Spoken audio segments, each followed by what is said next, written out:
something. Let's do this part live. Oh my gosh!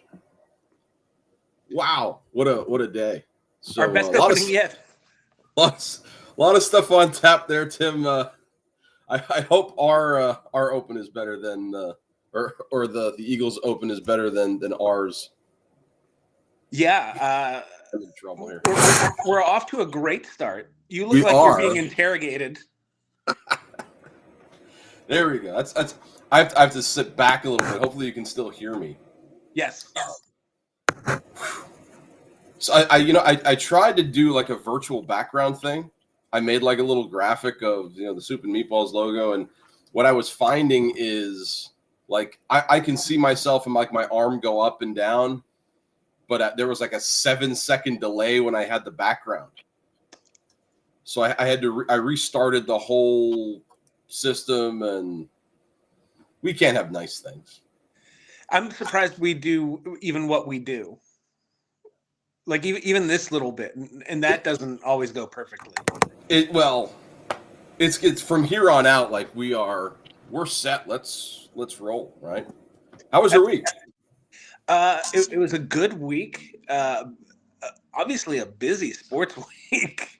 Where like we were texting each other like different like random news bits, and then I wake up to the Luka trade, and I was like, wait, what now? That was on Sunday, and we'll get to that in a little bit. But like, they couldn't possibly do that a day earlier so that we could be on top of things. Yeah, it was very curious timing to break as games were happening on a Saturday night. Well, I woke up to it. Me too. So it was like it was like 1:30 or 2 in the morning or something. Yeah. Well, we'll get to that. In any other week, that'd be the top story. But, tomorrow there is a little thing that the kids call the big game, or we're allowed to say Super Bowl, I think. I would think this week is probably the toughest for any professional football player who's in the Super Bowl. You got Media Day Tuesday. This is the week where you have to deal with tickets, family, friends, trying to get, tickets from you for the game. You're on the road for a whole week. Distractions galore. So, like, I can tell you, I've been distracted at work before. How about you? Have you ever been distracted to this level? To this level? No. Nobody's like buying tickets for the admin show over there. Yeah, no, and it's funny working from home. I'm the only interested party in my work, and even sometimes me. No, I had the thought though that one of the best things that could happen for the NFL was how much focus has been on the NBA this week. Because it always feels like in the lead up to the game, someone does or says something stupid that becomes a distraction to their team or the league. And they've had to worry about none of that. Well, why don't you say that? Because my first thought was if we had to rank distractions, the biggest one I remember was when we were in college. I think the Falcons and Broncos. Yeah, Eugene Robinson. There was a really bad situation the Saturday night before the Super Bowl. So this is the Saturday before the Super Bowl. So there's still time if somebody wants to do something remarkably stupid. But now when you talk about the media attention on the NBA, it's almost as if that was almost planned. There was nothing NBA up until last Saturday, and then all of a sudden the floodgates opened wide up, and the concept of this rematch, it kind of took a back seat a little bit. And here's the thing: the NFL doesn't have to worry about if people are talking about the Super Bowl. I think ratings are going to be fine. They don't have a brand awareness problem with the Super Bowl. They might have a little bit of a matchup problem where the country's kind of gotten sick of Kansas City, and I think also we're going to lose Tim. You're back. Cool. No.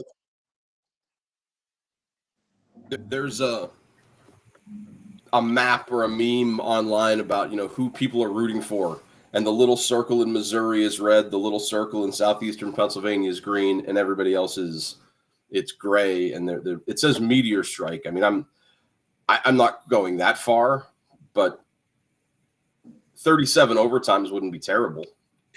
And like people who are like, and people who say they're like hardcore football fans who are like, oh, I won't even watch. You won't watch the championship game in your, purportedly your favorite sport because you don't like the teams that made it. Like, then you're not really much of a football fan. At No, least not and you're also a liar and an idiot, and right. Like I you're don't not going to like read people. one word. Yeah, like people who say they're going to boycott it. It's like, all right. I remember back in the early 2000s when somebody asked Derek Jeter in 2002, did you watch the World Series? And he said no. I can believe that. Like as a player who was in the playoff, like if Josh Allen came out and said I'm not going to watch this, I don't know. I might be inclined to believe him, but Especially when you know the people involved, and you're like, like Pat Mahomes, who's in my phone. I have to watch this guy win another ring. Like it would be believable in that instance that it would like be tough to watch. Rodney from Carlisle. Sorry, you're watching the game. Let's be honest. Yeah, and sorry that you live in Carlisle, Rodney. Sally from Fayetteville, or when I was interning at WNEP, I forget where Sally was from. Maybe Dunmore, because that used to be the thing they said. Does this story hit home locally? Does Sally from Dunmore care about this? And I was always like, who's Sally? But that just meant any rando person. So Rodney from Carlisle, you're watching. Also, speaking of Dunmore, Vic Fangio, Eagles defensive coordinator and the pride of Dunmore High School. Dunmore graduate. How about that? I got lucky there. Yeah. I saw an interview he did this week where probably about 5 times he talked about the influence of Jack Henzis on him as a coach. No kidding. Yeah. Is Coach going to help him stop Patrick Mahomes and Travis Kelce tomorrow? In spirit, I think Jack Henzis might have passed away a few years ago. The teachings thereof, then. Yes, the teachings certainly. What does so game plan wise? I mean, now we're 24, 26, we're about 33 hours away from kickoff thereabouts. So like the pregame show started an hour ago. What does Super Bowl pregame shows with a passion? What are the Eagles defense? What are they thinking about? What are they going to stop Kansas City wise in order to keep this game close? It's about having that controlled pass rush, and I think facing Jaden Daniels was a good test for how to get after the quarterback without giving up like lane integrity, gap integrity. I'm encouraged by what the Eagles have done against Jaden Daniels twice this year. I think this defense is better personnel-wise than the one that faced the Chiefs 2 years ago. And I also think they're better scheme-wise. I think Vic Fangio both has better personnel and has better X's and O's than Jonathan Gannon had 2 years ago. Which has tell you anything about Brandon Graham? What's that? Did any of your sources tell you anything about Brandon Graham being available tomorrow? I think he's going to be able to give them a couple snaps, and not just like charity, but like can contribute. You would see him like on a 3rd and long package. You're not going to see him on 1st and 10. Right, and he's not a guy who was kind of stumbling through what's believed to be his final season. Like he was playing well until the injury. So if he's on the field, he can do something. He can do some damage. I mean, that's who I'm pulling for. If I have to pull for somebody, I'll pull for a Michigan guy. And when I saw the report that there were thoughts that he could play, I'm like, hey, that's cool. I like that. Give me some Brandon Graham. I'll get down with that. Especially if it's going to be his last game and he can walk off, a 2-time champion. Yeah, I mean that would be. I would root for that. Now, is it too early? Again, 33.3 hours away from kickoff. Is it too early to pontificate about the role that the referees might have? Like before we started today, I told you, and this was just dumb luck. I was scrolling through the Book of Face, and there's a page that I follow called 80s Wrestling, and they had the entire main event. Like I'm talking like McMahon and Ventura interviewing or introducing the interview of Andre the Giant with Ted DiBiase, and then Mean Gene with Hulk Hogan, and they had the full match, and at the very end they had the two referees, and I wasn't even thinking, and you had said something like, "Let's hope there's nothing like that tomorrow," and it just clicked. Oh yeah, tomorrow. Is that for other Eagles fans?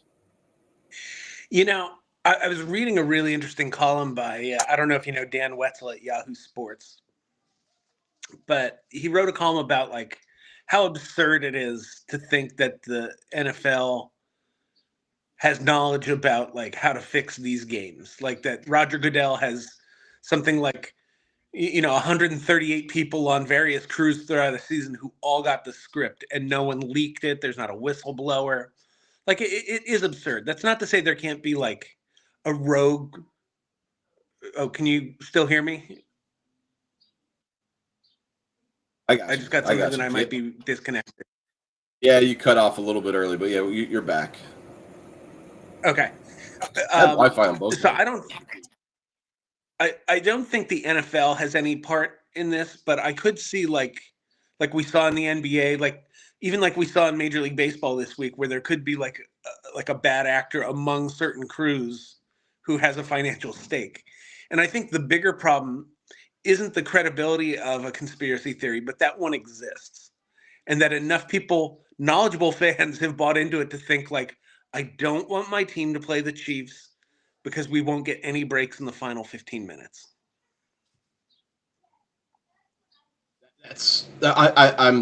I'm with you. In order to maintain a conspiracy this long, it'd be hard. But if anything, it's become a self-fulfilling prophecy. Like the same way that teams didn't want to play the Raiders back in the Al Davis glory days because they were like, oh, the Raiders are going to cheat and get away with it somehow. That's what it's become now to play the Chiefs. It's become like a mind game for Chiefs opponents.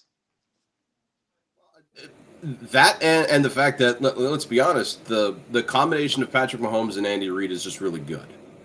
And they both know how to amp it up in the playoffs. We talked about this a little bit last week about how regular season Mahomes and regular season Michael Jordan are just different from playoff Mahomes and playoff Jordan. They know when to dial it up, and they always have good enough regular seasons. They're playing a lot of games at home.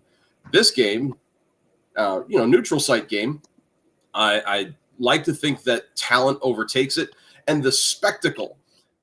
Both teams were in this game 2 years ago, so I don't think the spectacle is going to be a big deal. I mean, like when you have all of the introductions, the music, the musical guests, the flyover, allegedly the president of the United States is going to be there, and that whole rigmarole with security and attention. They've been there before, so I don't think you're going to have anybody be like, eyes wide, like, oh my gosh, what's going on here? And I think you're going to have a good football game because of that. Now, obviously, because I feel that way, this game has all the makings of 35-10. We have had good Super Bowls the last couple of years. We're due for a stinker. And I don't think fans of a certain age can appreciate what we saw growing up when the NFC was on their run of winning like 16 straight Super Bowls. And like you had the Niners beating, the Broncos, like whatever it was, like 55-10. Like we saw some terrible Super Bowls. The Niners that was the Chargers that was like 55-10. They beat the Broncos. In '95 was a bad one. The Broncos pretty bad, but I don't think it was that bad. In '89, they beat the Broncos. Did they hit 50? I thought they were the first team to put up 50 in a Super Bowl. Because then the Cowboys broke their record a few years later against the Bills, the Leon Lett. 55-10. Yeah. I Super Bowl 25 was the only one that stuck out in our childhood as being good. I remember the Niners Chargers game only because I saw highlights on one of the video sites that I go to. And like Steve Young threw like 7 touchdown passes. Right. They were up by 40. They were still throwing the ball because that's all they had in their offense, I guess. and San Diego just had nothing for them. I don't know if we're going to get something that bad. I just think that for some reason in my head, I don't think it's a game in the fourth quarter. I think it's a 2.5 possession game. I think it's like 17 points, and I hope I hope it's the green team that's up. I do, but it feels like the kind of game where it could be like a 14-point game in the fourth quarter. And then, like, the announcers are trying to, like, inject some drama where it's like, oh, Kansas City's threatening. If they score here, it's a one-score game. Like, one of those kind of, like, manufactured drama kind of games. I mean, that's how I felt in the Michigan-Washington game, but that was a one-score game. And right. they piled it on late. We'll see. I'm for your sake and for your mental health sake, I hope the Eagles win by 50. If you're laying the prediction down, this is the official Soup and Meatballs pick for you. Who you got and by how much? Just based on the fact that this Philadelphia team is better than 2 years ago and Kansas City being worse than 2 years ago, I'm going to say Philadelphia 31, Kansas City 24. 24. Okay. I will do this strictly out of love and affection. I'm going to go for Brandon Graham. Yeah, I'm going to go Kansas City 35, Eagles 17. So the kiss of death is now on Kansas City. You're welcome for that. Do your worst, officials. I'm going to regret saying that. Oh man, yeah. What did I say? It was Jalen Hurts in the post game. How much for the plastic surgery, brother? How much for the frame? Did you see the $100 bills out of his pants? And then you're going to see Jalen and AJ break up their friendship like the Mega Powers. You know what I would like to see? Instead of the Tom Brady, who's with Brady in the booth? Kevin Burkhardt? Instead of Brady and Burkhardt, I would love to see, you know what? Give me Jesse Ventura with anybody. Like, Vince McMahon probably not going to make it there. He's got other issues. And we're not fortunate enough to have, people like Gorilla Monsoon or Bobby Heenan with us anymore. But Jesse Ventura as the heel announcer rooting for Patrick Mahomes, I think would be entertaining. Is Tony Schiavone still around? Let's get him up. I was going to say, what's Lawler doing? Lawler worked better with Jim Ross, but J. I know he had stroke years ago, but I think he's alive. He announced past stroke. Big Oklahoma guy, Boomer Sooner. So Jalen Hurts has some Oklahoma connection there. He could root for the Eagles while Jesse played the heel. But we're going to get Brady struggling through a Super Bowl. I'm sure he's practiced and he's worked his way up. We'll see how that goes. But like we said earlier in the show, not to be lost in the shuffle that is the Super Bowl week. Wow, did the NBA trade deadline come with a boom? Lots of stuff to pick apart. You even got me like looking at the NBA a little bit. But Tim, the first one has to be the big one. Luka to LA. Yeah, and I'm going to answer your question with a question. Can you think of a bigger trade in any of the North American sports, any of the big four that rivals this? I saw a list of this on. Later, like actually, the very next thing we talk about, there was a Twitter feed that like gave a question, and they listed some of the big ones. That one of the ones I can remember is A-Rod to the Yankees in 2004, and the big deal with that was he was basically a Red Sox, and then he wasn't. Ken Griffey getting traded was big. I was thinking like Gretzky maybe in '89. Yeah. Mm-hmm.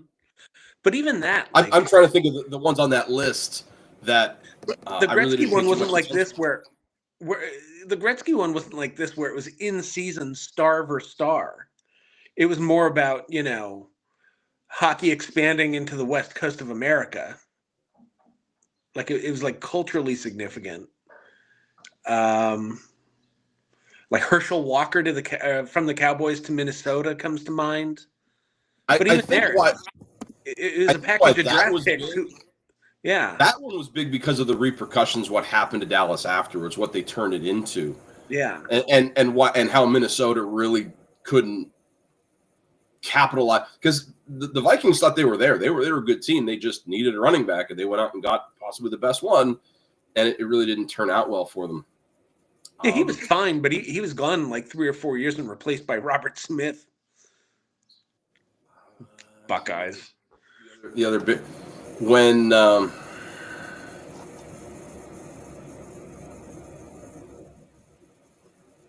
you know what? How about one of your Celtics when they picked up Kevin Garnett and they made like a big three Yeah. for the first time? That was a big deal. And, I'm staring here looking at Yankee pictures. It really wasn't a trade, but you trade $125,000 for Babe Ruth. Right. And these are That's all a like, big deal now. But like you're saying, in season, as far as like the ripples effect go, have you seen a superstar maybe as unhappy with a trade as Luka was? Did you see well, some of the video of him afterwards? I think some of it was the initial shock of Dallas basically saying, "You're a fat alcoholic. Get out of here." I don't think it was the destination so much as just the shock and the treatment he got out the door. I Where, wonder if it's the $90 million that he's out too. well, yeah, because now he punts on that supermax. He didn't even have a chance to sign. Yeah. He'll get paid though. He's only 25. He's, you know, if not the greatest scorer of his generation, he's one of the 2 or 3 greatest scorers of this generation. I mean, we're talking about 2 future Hall of Famers who essentially, other players were involved, but essentially got traded for each other in conference in season.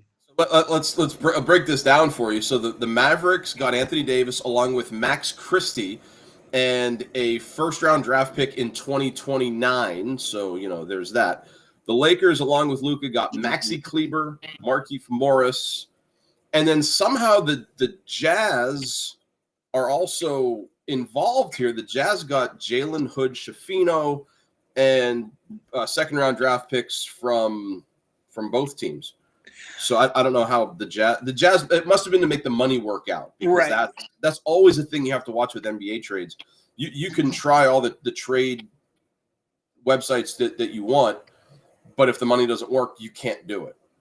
And 2 funny wrinkles that came out about this trade. One is the Utah involvement, where they called Utah up to make the money work, but didn't want to tell Danny Ainge what teams were involved because they knew he wouldn't help the Lakers. So it wasn't until it was a done deal and Ainge looked at his phone and goes, no, that he realized who he helped. That and Nico Harrison not talking to anybody in Dallas about it. Yeah, he's gonna lose his job. Dude's gonna lose his job. But when the when the coach is sitting there, like, you got that look on his face. that did blew not me look away. happy. I wouldn't be happy either. And I saw a very interesting. I guess all my sports content is conspiratorial in nature. I don't know the guy's name, so I'm just going to call him TikTok guy. The TikTok guy's hypothesis is that the new Dallas owners, so like Mark Cuban sold, was it like 70% of ownership to a group. This group wants to build a casino in Dallas, and the Dallas legislature said no, we're not doing that. So they want to move the team to Las Vegas, where casinos are aplenty. Right. And So it's the Major League Rachel Phelps situation. Like, they have a lease with the city unless their attendance drops. So what are some of these guys, furniture movers? Right. This guy here is dead. But that was this guy's hypothesis. He was a young kid. He probably has never even heard of Major League, the movie. Right. It felt kind of weird to think, like, no. Dallas is the 4th biggest media market, 5th biggest media market in the country. The NBA is not leaving Dallas. That's just the one that I saw. The one that I saw, because Nico Harrison's a former Nike executive. Oh yeah, the connection that he had with JJ Redick or LeBron. Right, and not only that, but like that there was some sort of, and again, this is conspiracy theory stuff, but like some unspoken I'm agreement talking. with the league to trade Luka to like one of the two glamour franchises in the sport, have him play alongside LeBron for a year or two for the ratings, and then make him like the face of the league in LA for the next 10 years. If you're a Laker fan, God, honestly, being a Laker fan has to be a little bit. It's similar, but a little different from being a Yankee fan. Like aside from Magic Johnson, and I assume they drafted Jerry West. Yeah. Have they ever drafted any of their own big superstars? They're all trades. Shaq was a free agent. Kobe was a trade. Kobe's a draft day trade. LeBron obviously came, late in the game. Came late. Anthony Davis was a trade. Elgin Baylor. Wilt. Well, Wilt was a trade. Kareem was a trade with Milwaukee. It's so weird that they just get these players via trade, and and Dallas had gone to them. That was the other thing. Like Dallas just called them on the phone and said, "Hey, I got a trade deal for you." And here's what's leading to those whispers of collusion is that Dallas only ever called LA. They didn't shop Luka, and they got pennies on the dollar for Luka, because then LA was able to trade other pieces of what was the initial trade for Luka to get their center. The same center. Yeah, the same center that AD, by the way, had been petitioning them to get so he could play the 4. Mark Williams he's a good player. He's a 15-9 guy. And like you get 15-9 out of a guy on a team with LeBron and Luka. Wow. And not only that, but he can protect the rim. Not the way AD did, but he can at least give you something on defense, which the Lakers, having traded away AD for, look, I love Luka. He's one of my favorite players to watch, but defensively, he's not him. Yeah, his defense is little more than a rumor. I love it. His defense is like Bigfoot. Like you go hoping you see it, but kind of doubtful you will. There's been pictures.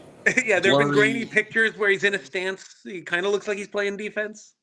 Like some Oregon backpacker took it. We don't know if it was doctored.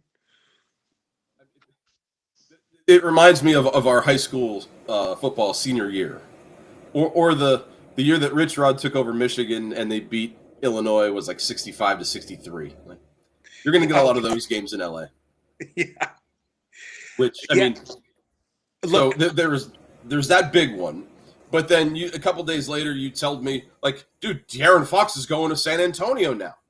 And I feel like a lot of fans sleep on A, how good De'Aaron Fox is, and B, what this does for a team that has been trying to build around Victor Wembanyama.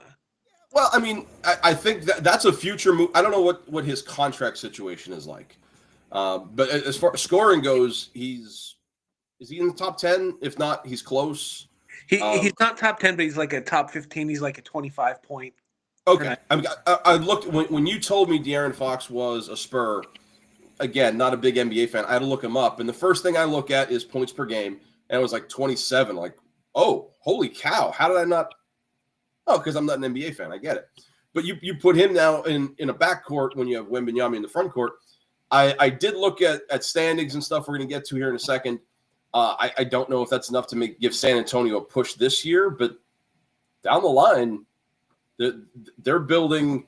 And what did Sacramento got a haul in this trade? The Bulls were involved here as well. The Kings end up getting Zach LaVine and Sidi Sissoko, but then 3 first-round picks, 3 second-round picks off year starting this year. So Sacramento building a draft pool of a lot of stuff. And the Bulls get, Zach Collins, Trey Jones, Kevin Huerter, and a first-round pick this year. I don't think the Bulls are really a big time player in all this, but Spurs down the line, something to watch. Yeah, the thing that's interesting for the Spurs is now, having traded away as much as they did, they can go after some players in the offseason, whether it is because I do believe De'Aaron Fox is getting paid this offseason. So now they're going to have like a 2 or 3 month, essentially an audition to see how, he plays with this team and if they want to throw money at him to keep him this summer, or they'll have the flexibility to go after other guys to build around Wembanyama. So the next 2 or 3 months are going to be really interesting for the Spurs to see if they can move up. It's tough jockeying for playoff position in the West, but you know, the Spurs are an interesting team. They can go out and win by 30 one night, and then they can go out and lose to the Hornets like they did last night. You don't know what you're getting. Kind of the way that you typically do with a team that's built around like a 21-year-old superstar. Yeah. The other big trade out west again. Jimmy Butler gets his way, and he gets out of Miami, and he goes to Golden State. And Golden State giving up a trio of players headlined, I think, by Andrew Wiggins. So I don't know what Butler will bring to this team. I wonder if Golden State has that one last run in them. That right now they're a game under 500, 25-26. They're tied for the 10 spot, which would be the play-in bracket. They're tied with Sacramento, 3.5 out of the playoffs. So, I mean, a virtual tie for the play-in, 3.5 out of the playoffs. I think it'll be interesting to see how they mesh together, if they mesh together, to make a playoff run. After the trading deadline, though, who do you think is best set up for a serious playoff run now? I think of all the teams we mentioned, I think LA can make a real run in the playoffs. I looked at their record now. I looked at the people ahead of them. Tim, I have a hard time not saying that they cannot compete for the 2 seed. A lot Honestly. Of it depends on the health of Luka's left calf. According it's been to a chronic Mark problem. Stein, he's trending on playing on Monday, which would be against the Jazz. That's where things are trending according to Mark Stein. If he comes back and he's healthy and he plays the playoff run, Memphis, who's right now the 2, they didn't do a lot at the deadline. They're putting a lot on their young kids, Morant and Jackson. Right, and getting John Morant back healthy has been big because he was dinged up before the break here too. I have a hard time thinking the Lakers can't make a push, which, I mean, just 2 weeks ago, there was thought, well, this is like a lost season in LA, and how quickly things have changed for them. I think one other interesting thing, and we didn't really touch on it, was what almost happened with Golden State. Did you see anything about what their first trade proposal was? It would have involved the Suns, and it would have been Durant coming back. Yeah, but Durant vetoed a trade back to Golden State, which I think is interesting. Why? I mean, I think he got along with. I mean, he won titles there, But like with Kerr and Curry, I don't think there was a animosity when he left. I don't know what they. I think he's worried now, especially late in his career, about the accusations about being a title chaser.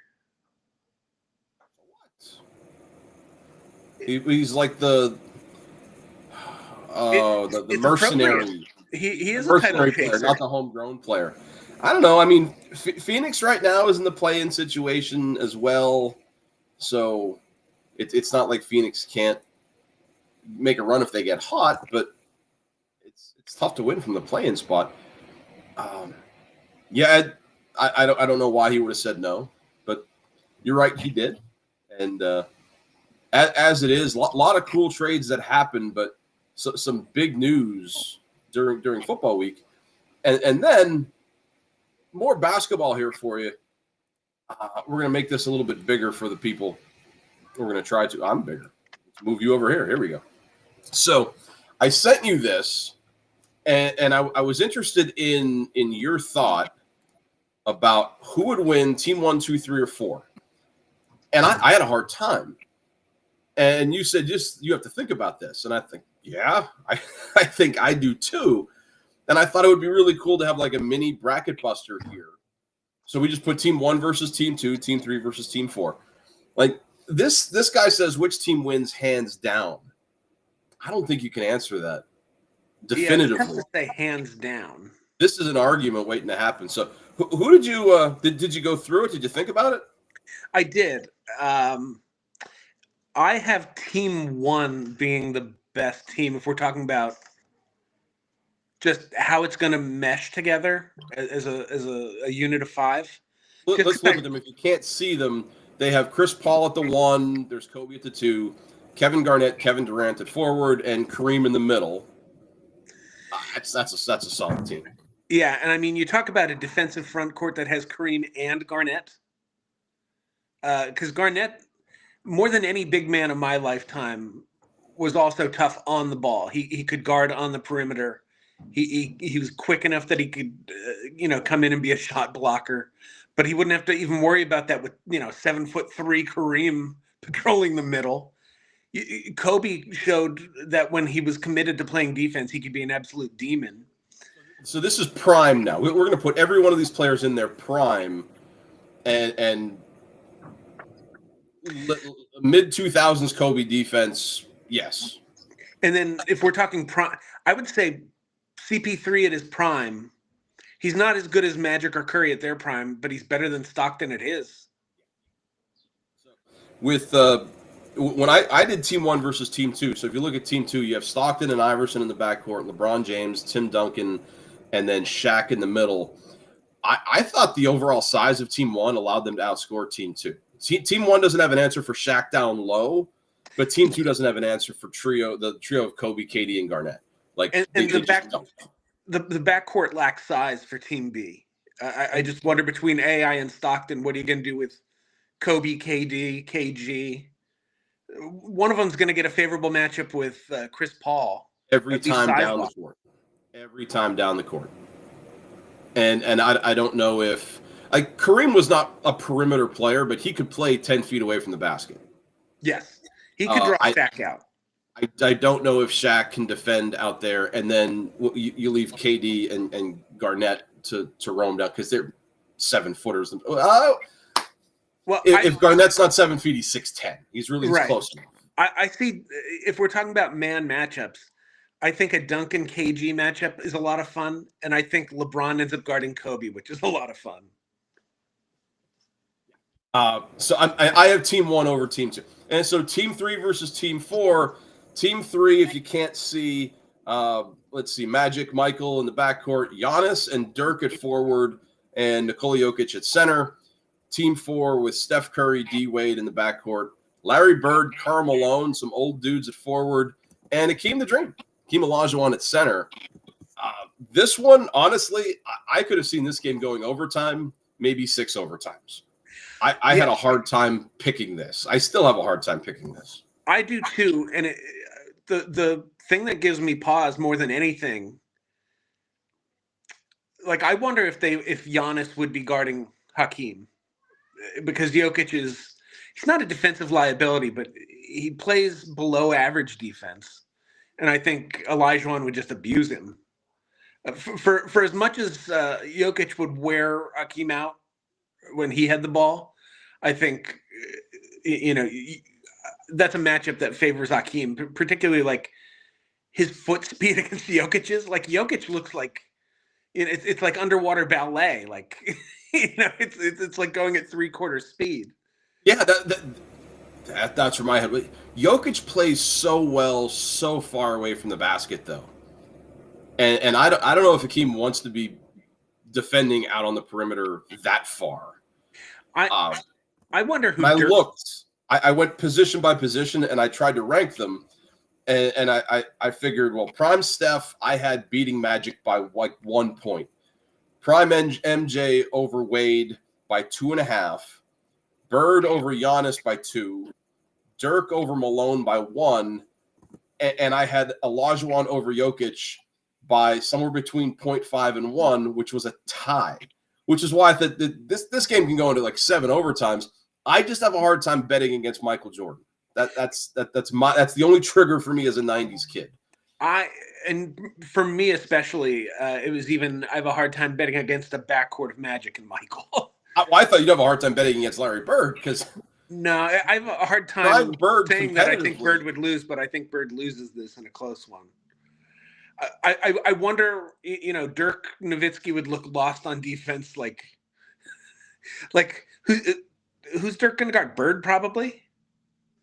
That is a huge mismatch for Team Bird. I had Dirk on Malone and Giannis on Bird. But that's, I mean, boy, Team C just has so much size though. Between Magic at 6'9" over Curry, even MJ over Wade. And then Giannis is almost a 7-footer, but he runs the floor like a deer. Magic run with Curry. What's that? Could Magic run and keep up with Curry outside the 3-point line, 40 feet away from the basket?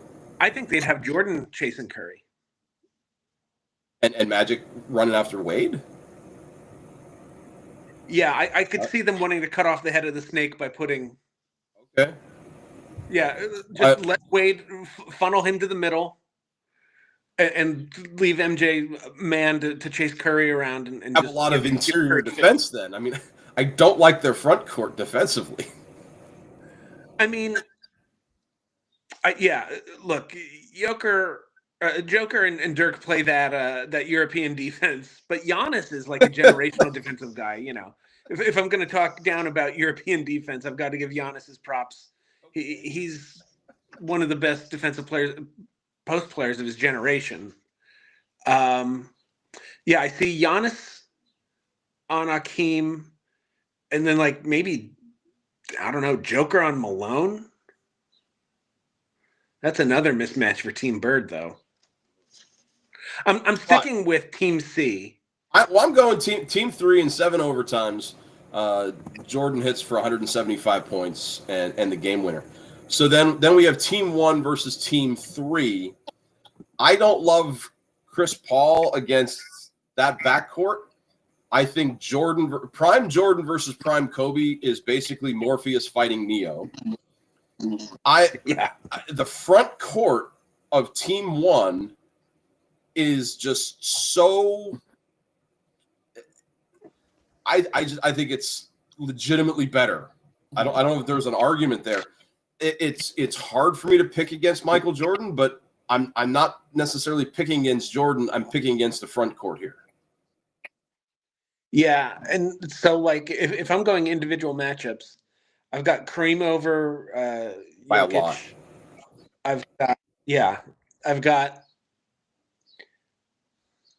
I've got KD. Let's say it's KD and Dirk at the 3. Both in their prime. I still take KD. Okay, that would be like a 0.5 to a 1 win for Team 1, but that's still an edge there. Big edge to Magic over Chris Paul. MJ and Kobe is basically a push. And then Garnett and let's say it's Garnett and Giannis, who are very similar players. I would call that a push, but I'd give a slight edge to Giannis. But I think the Kareem over Jokic, I think that's a big enough mismatch. And I think that Team A front court, I think they're the best team out of this. I thought this was really cool though. The way they put like one player that, like the Chris Paul on Team 1 or the Wade. Honestly, when I ranked all 4 of them, I had Team A as the strong side. Team B is the second. I went 1, 3, 4, 2. Yeah. I went right in the order they were presented. I went A, B, C, D. And that one of the cool things about a discussion like that, you can't be wrong. I mean, because there's no way to know for absolute certain what would happen. I don't agree with that. You could plug it in a simulator, play through 1,000 games, but at the end of the day, it's still a simulator. So shout out to They Got Me, or They Got You, whoever the guy is out on the world of social media. Cool little question. They got us. They got us talking, which is good. Bad news, or like not good news here, out of the world of Major League Baseball. This hit earlier as well. Major League Baseball umpire Pat Hoberg was fired after league officials said he shared legal sports gambling accounts with a friend who bet on baseball games. Hoberg also deleted some messages on his phone that were allegedly pertinent to the league's investigation that they opened last February. Then it was brought to their attention that, the umpires were betting. Hoberg did not umpire last season, and they said the investigation didn't uncover evidence that he personally bet or manipulated games, but it's optics. But what do you think here? We're just going to see more of this, because the NBA announced, I forget, it might have been last week, that they're investigating. I'm trying to remember. I think it was Terry Rozier. I didn't see that. For suspicious activity involving maybe shorting some parlays, which they had to suspend a player for life last year for doing. Seeing this now in Major League Baseball just makes me wonder. Like the Ohtani scandal. That just hit too. I'm not going to try to pronounce the guy's name. Mizuhara was sentenced to 5 years for his role in that fraud or gambling scandal. And you don't know how. You want to believe that the players don't have a stake in it, but it's the optics of it that it just looks really bad. I wonder if we're going to find, like, the same way kids growing up in the 60s didn't know that their favorite stars were like womanizers who were taking like amphetamines. And then like you read Ball 4 and you find out everyone was a womanizing pill popper. I wonder if we're going to find out like 30 years from now, there's going to be a tell-all book about how much gambling was really happening when it was legalized. Especially now, I mean, it's so easy to do. You don't have to call a bookie on the payphone. You just set up a burner account on a burner phone on Draft World, Sports Kings, bet whatever. I mean, I could get on any legal app right now, which, I mean, they're all domestic. Funny story, we talked a little bit about WNEP earlier in the day, like when I did my internship there. One of the things that was interesting to some of the people there was they used a website called Bowman's, which was a European gambling site. That they would ask me, hey Max, what do you think about who's the big winner in Major League Baseball? I don't know. I would give them my ideas. Sometimes they were good, sometimes they weren't. Like I'm not one of the. They used to have the show on TV with the people like call my gambling hotline. You remember those? I won more than I lost, and I won enough for the guy to buy me a rotisserie chicken from the grocery store down the street. But I'm serious. This is a true story. He comes back with a $5 rotisserie chicken, and he's like, Max, this is for you because we won. I'm like, what am I supposed to do with this? Here, I found you some random street chicken. No, it was good. I mean, I ate it. Keep up the good work. Dinner that night. It was a good time. But no, like you're absolutely right that it's so easy to do. And when you bring up the book Ball 4, like the first thought I have is I read a book called Out of Control that was from Hollywood Henderson and the Dallas Cowboys in the 70s, and the drug use that was rampant there. So between womanizing and drugs. You did a book report on that. That was great, yeah. Phenomenal book, by the way. For someone who's not a big book reader. No, the fact that it's so available for everybody, yeah, I wouldn't be shocked. And I wouldn't be shocked if, more than a quarter of the league was involved somehow. Yeah, I think this is going to be the next shocking thing in sports, like the way that like steroids was for like the mid 2000s. What's a bigger deal to you, steroids or gambling? Gambling. Some people, it's not that clear cut for some people. I'm with you, but So to me, steroids, and I don't want to sound libertarian here, but it comes down to like a player is ultimately deciding the same as if they take any illegal drug. I think it's terrible that a culture exists that incentivizes ruining your body like that, but it ultimately comes down to personal choice. Whereas gambling like this affects every aspect of the games. It calls every game that's into question, whether affected, umpires or refs or players were even involved in those games, because it casts the doubt of like, but who else? You know what I mean? The whole house of cards comes down. My thought is it's hard enough to hit a round ball with a round stick. I mean, the steroid will help you recover faster and double all that stuff. It'll make you a better player, obviously, but you still got to hit the round ball with the round stick. If you paid me $1 million to strike out, I could do that very easily. Even if I'm Barry Bonds, I could strike out if I wanted to. And I'd get kicked out of the game for telling the umpire, that was a bad call, and I'd kick stuff at him, call him a name. Next thing you know, I got kicked out. So yeah, I'm with you on gambling, but the steroid question, and I like the comparison you drew there. It's something that I agree. It's the next big thing. Yeah, I don't think I think these are just like the first ripples. I think the reckoning is at least 10 years off. Well, let's see. I'll be old. Yeah, Dallas will still be making one of their Luka draft picks. And maybe the free agency will be less goofy as I guess now, if you've paid attention to Soup and Meatballs the last couple of weeks, the little comparison I've drawn, it will take a miracle from Miracle Max and the Princess Bride. Well, it's a miracle because Pete Alonso has ended the long stare down with Mets ownership and has signed a 2-year, $54 million deal. That's player friendly. He's got a 1-year opt out. $10 million signing bonus to go along with it. John Heyman came out and said Steve Cohen needed the Pete Alonso Mets reunion to happen. I'm inclined to agree. No word from our correspondents from either Capper, Perini, Nagel, any of them. So I'm going with what I think. I think this is a reunion that needed to happen for all parties, and it's about time.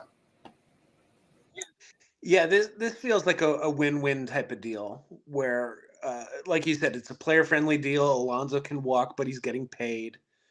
The Mets get a player who did a lot of damage in the playoffs. He was very valuable for that Mets run, but they're not so committed to him that if he starts to hit that wall, they don't have to keep paying him for not as much production.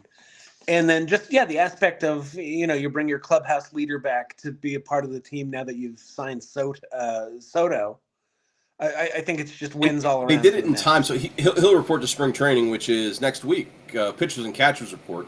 No word as to whether or not he's in or near the facility, but it's not something that, he's coming in the first week of the season and you throw the whole clubhouse off and things like that.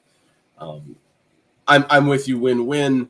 The big name out there now, I guess, Alex Bregman. No push from him to go back to Houston. MLB.com still thinks the Tigers or the Blue Jays are the favorites. I don't know. I don't know what's taking so long with him.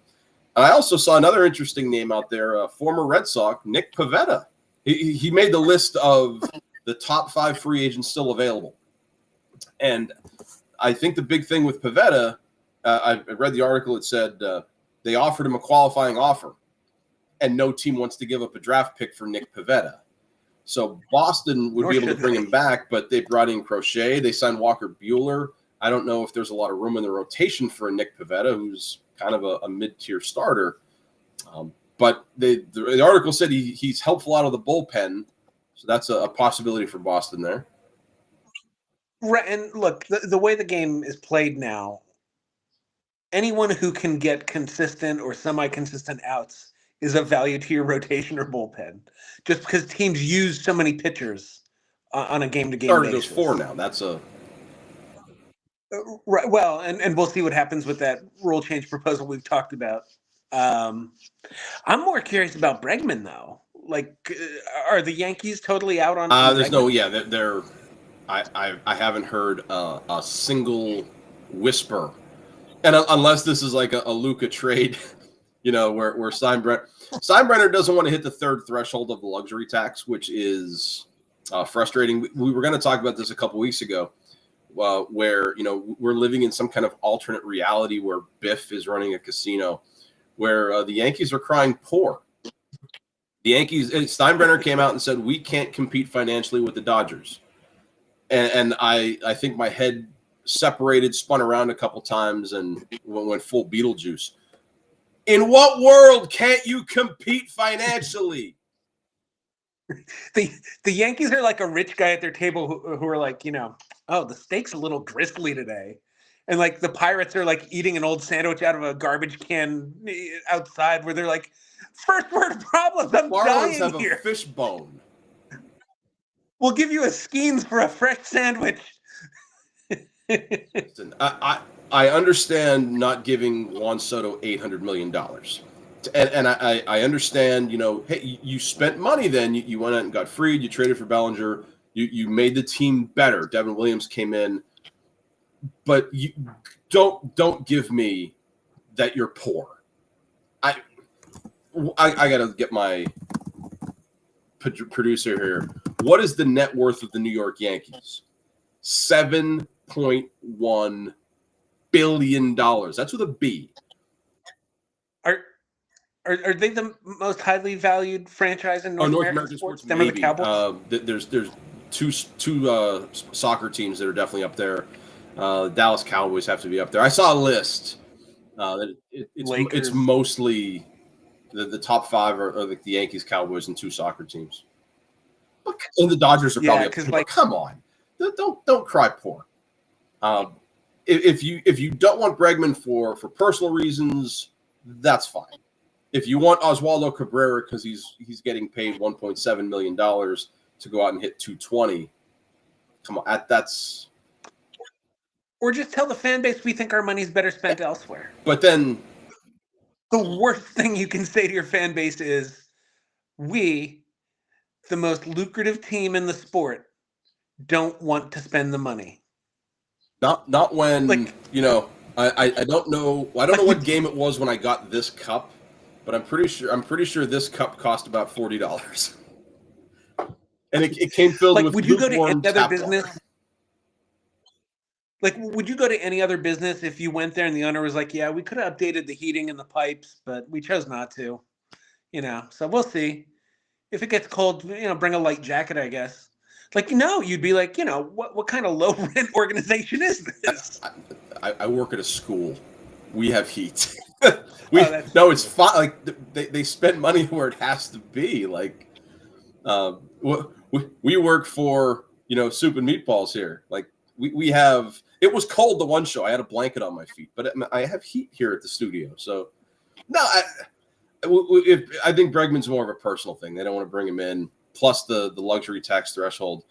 The other name that's a former Yankee that I'm really interested in seeing how he does outside of the corporate structure of New York is Alex Verdugo, where if you looked at his numbers coming in, first of all, when the Red Sox traded for him, speaking of another weird trade, getting rid of Mookie Betts, how about that for a trade? But they brought in Verdugo, and Verdugo hit well, and he was one of those pests. Oh, there's a runner on second base in a tie game. Oh, here comes Verdugo again. He's going to get a single. He hit like anywhere between 290 and 300 with Boston, and he came into New York and he hit 230. He was never a big power guy. I wasn't expecting, 20, 25, 30 home runs from him, but his total bases went from like the 200 to 230 range down to 130. Like he just really struggled offensively. And I wonder if it was because of the beard and the whole, like that system that the Yankees built, which I think is a little outdated for today's player, but it's whatever. You know what you're getting into when you go there.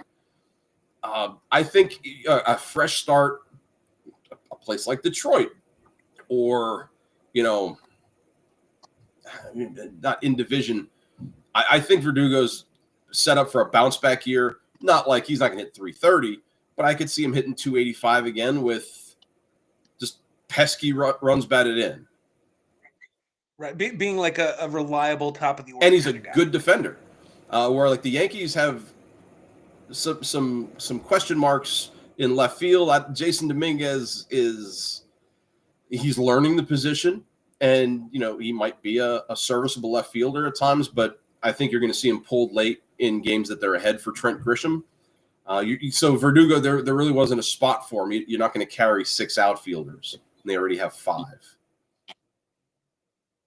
That's a bummer defensively for them.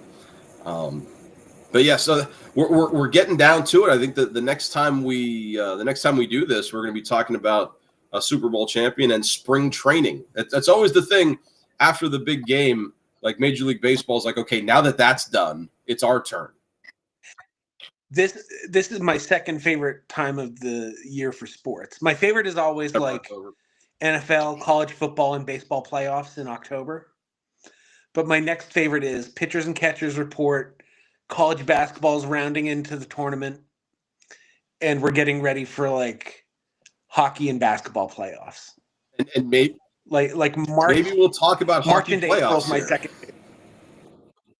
That's really the only time I catch like stray games on TNT, or I've been to a handful of AHL games, but I really only watch NHL once the playoffs. Brother's a big Penguin fan, and I sat and watched. I don't know what year it was. And it was like did the Penguins and Wings play in a Stanley Cup final? Probably, I'd imagine. But it's like since I was married, I think I watched an entire game. I still don't understand icing. The whole concept of offsides, I get, but I gave it a shot, and I went to see it live. I went to see a Hershey Bear game that featured, a lot of what you would call hockey action. Yeah, it was. And there was a stain on the ice because of it.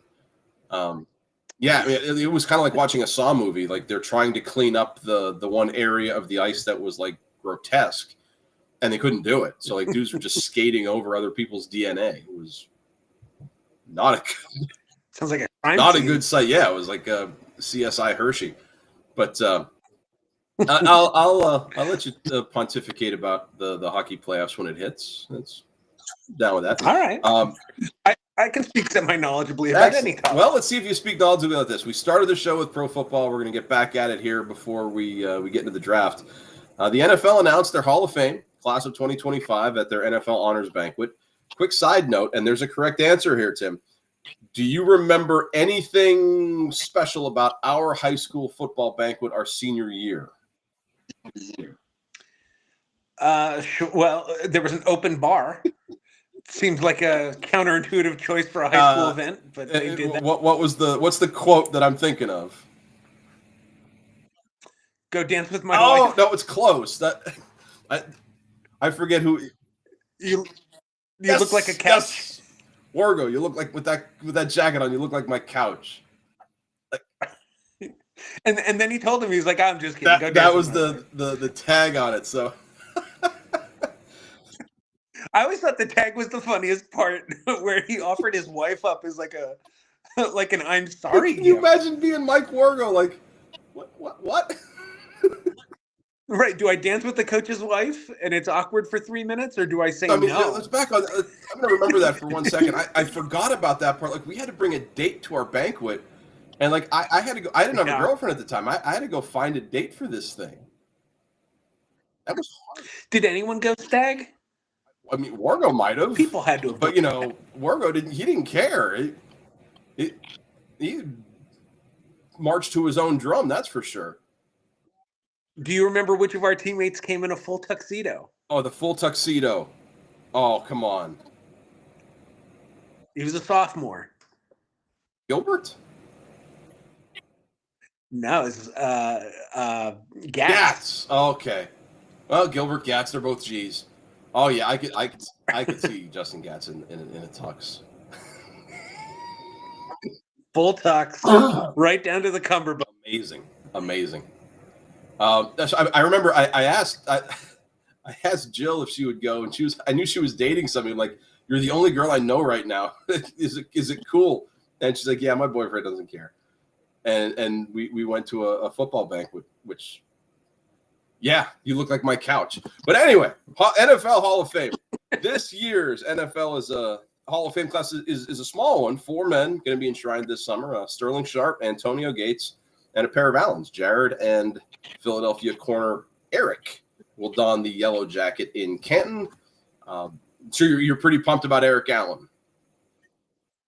Yeah, I always felt like he was overlooked on those great defenses because so much of it was about the front seven with, White and Brown and Simmons and Seth Joyner and Willie T.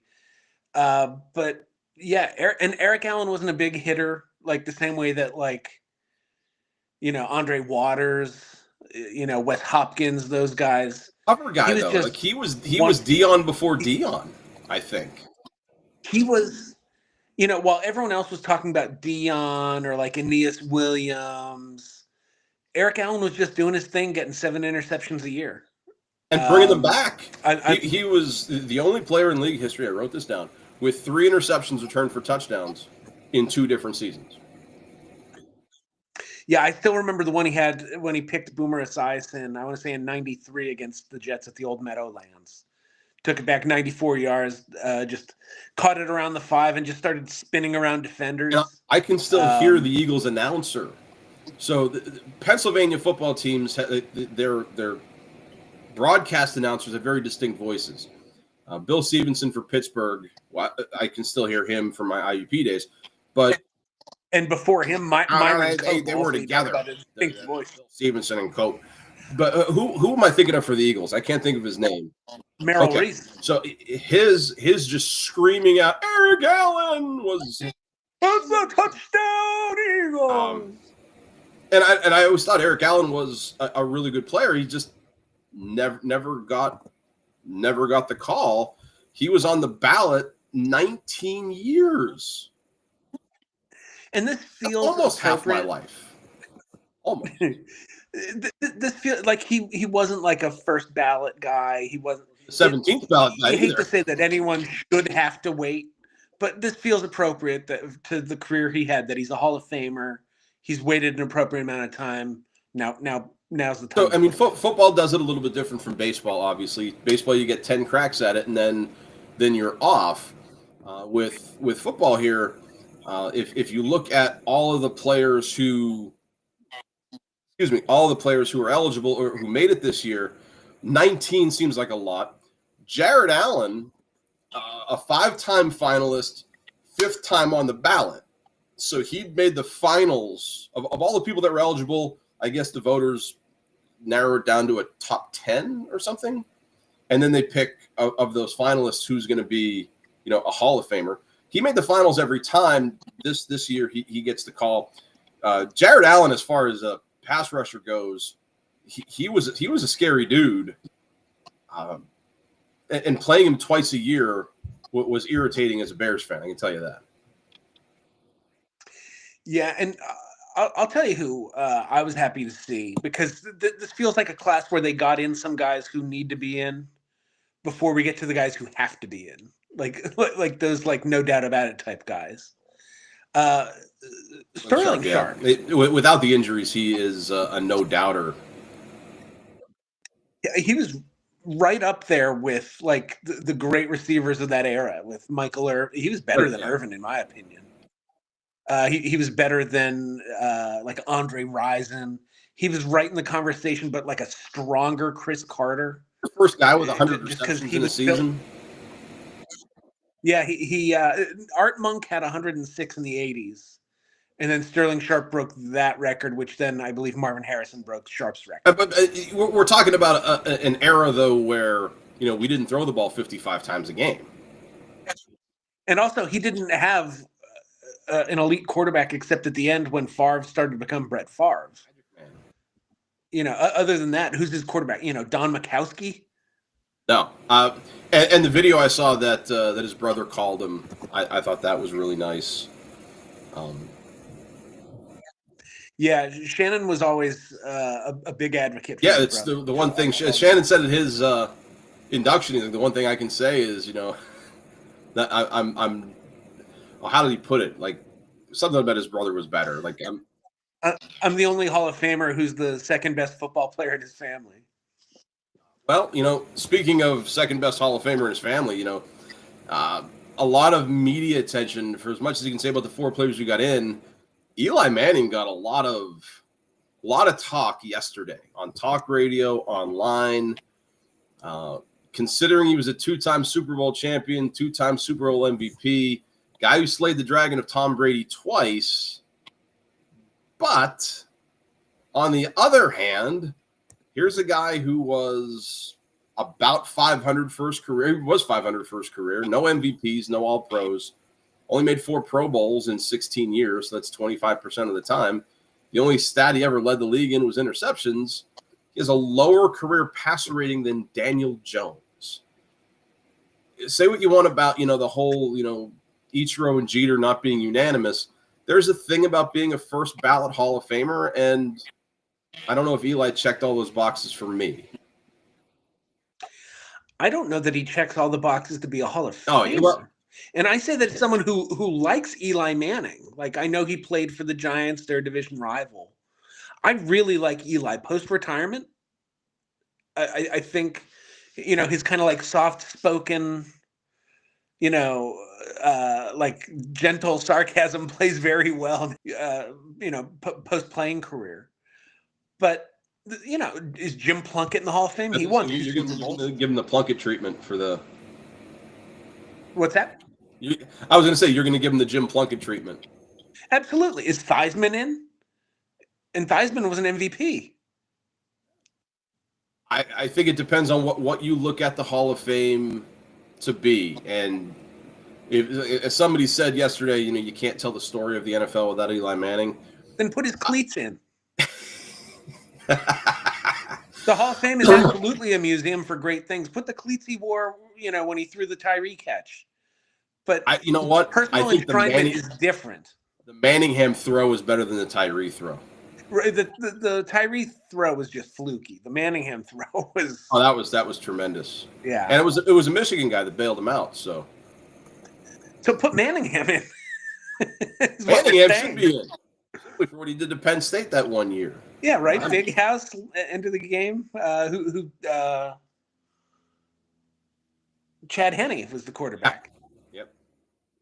I remember where I was that game. I was standing in Six Pen Restaurant in Pittsburgh. My wife, we were out there, and I had to excuse myself to go to the bar because I knew the game was just about over.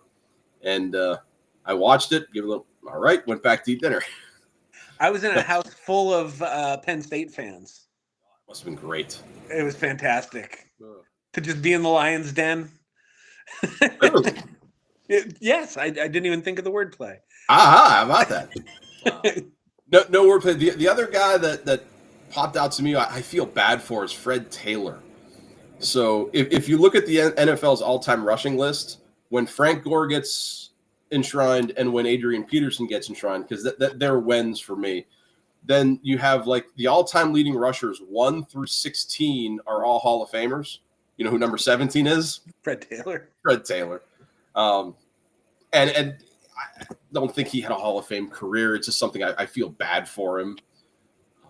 The other two names I think that I saw on the list, Reggie Wayne and Torrey Holt, were finalists for the 6th time.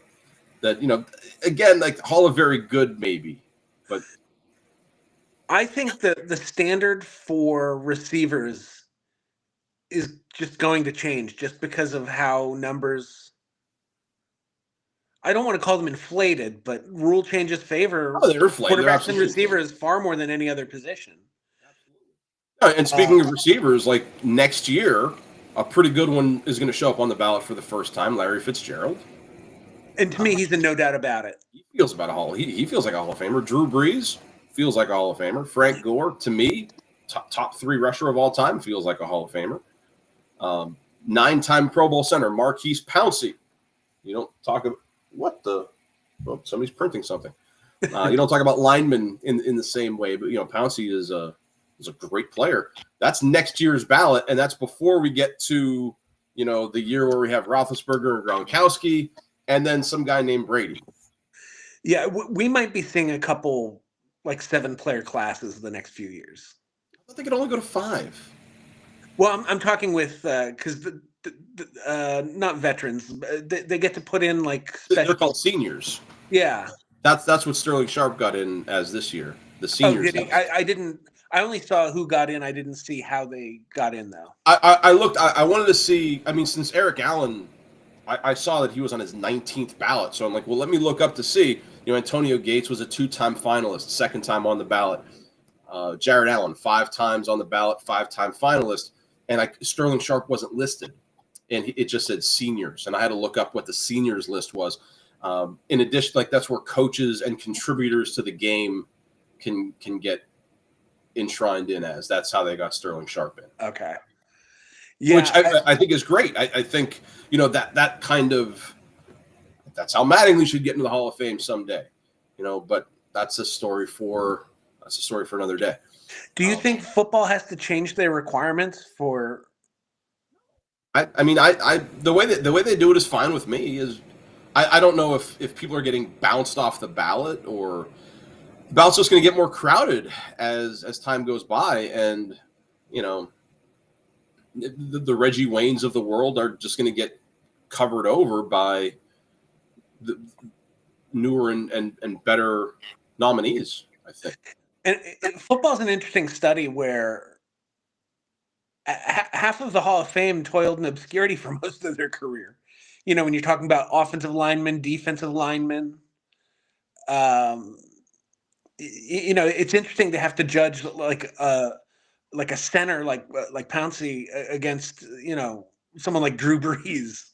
Yeah, like Phillip Rivers. Is Phillip Rivers a Hall of Famer? Well, I don't know. Let's look at these numbers. I mean, Phillip Rivers is like.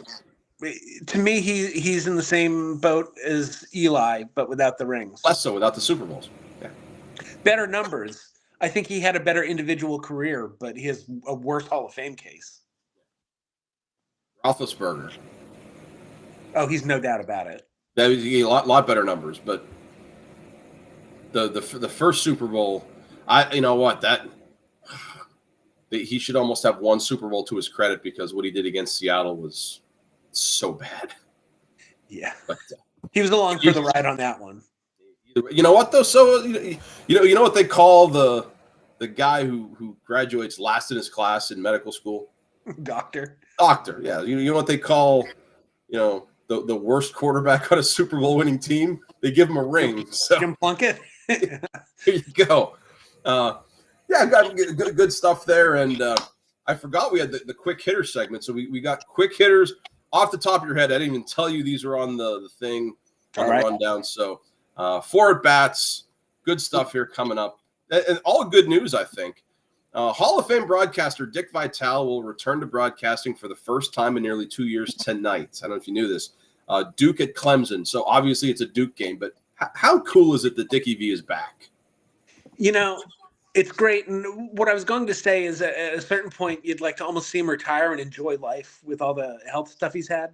But I don't know if he enjoys life any more than he does when he's in a basketball gym. So he's how old now? Is he 88? Yeah, upper 80s. Let the man call games as long as he wants. He's good at it. He loves it. Glad to have him back. Hard hit single. At bat number 2.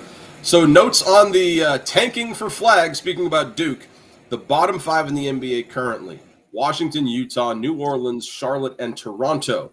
Tim, if you were Cooper Flagg, of those 5 spots, where would you want to go most?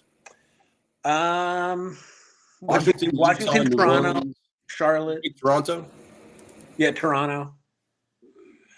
Reason why? They all seem lousy to me. I'm going to say Toronto because of the tax benefits. There you go. I'm cool with that. Speaking of taxes, let's talk about money, because this hit the news pretty hard yesterday or 2 days ago.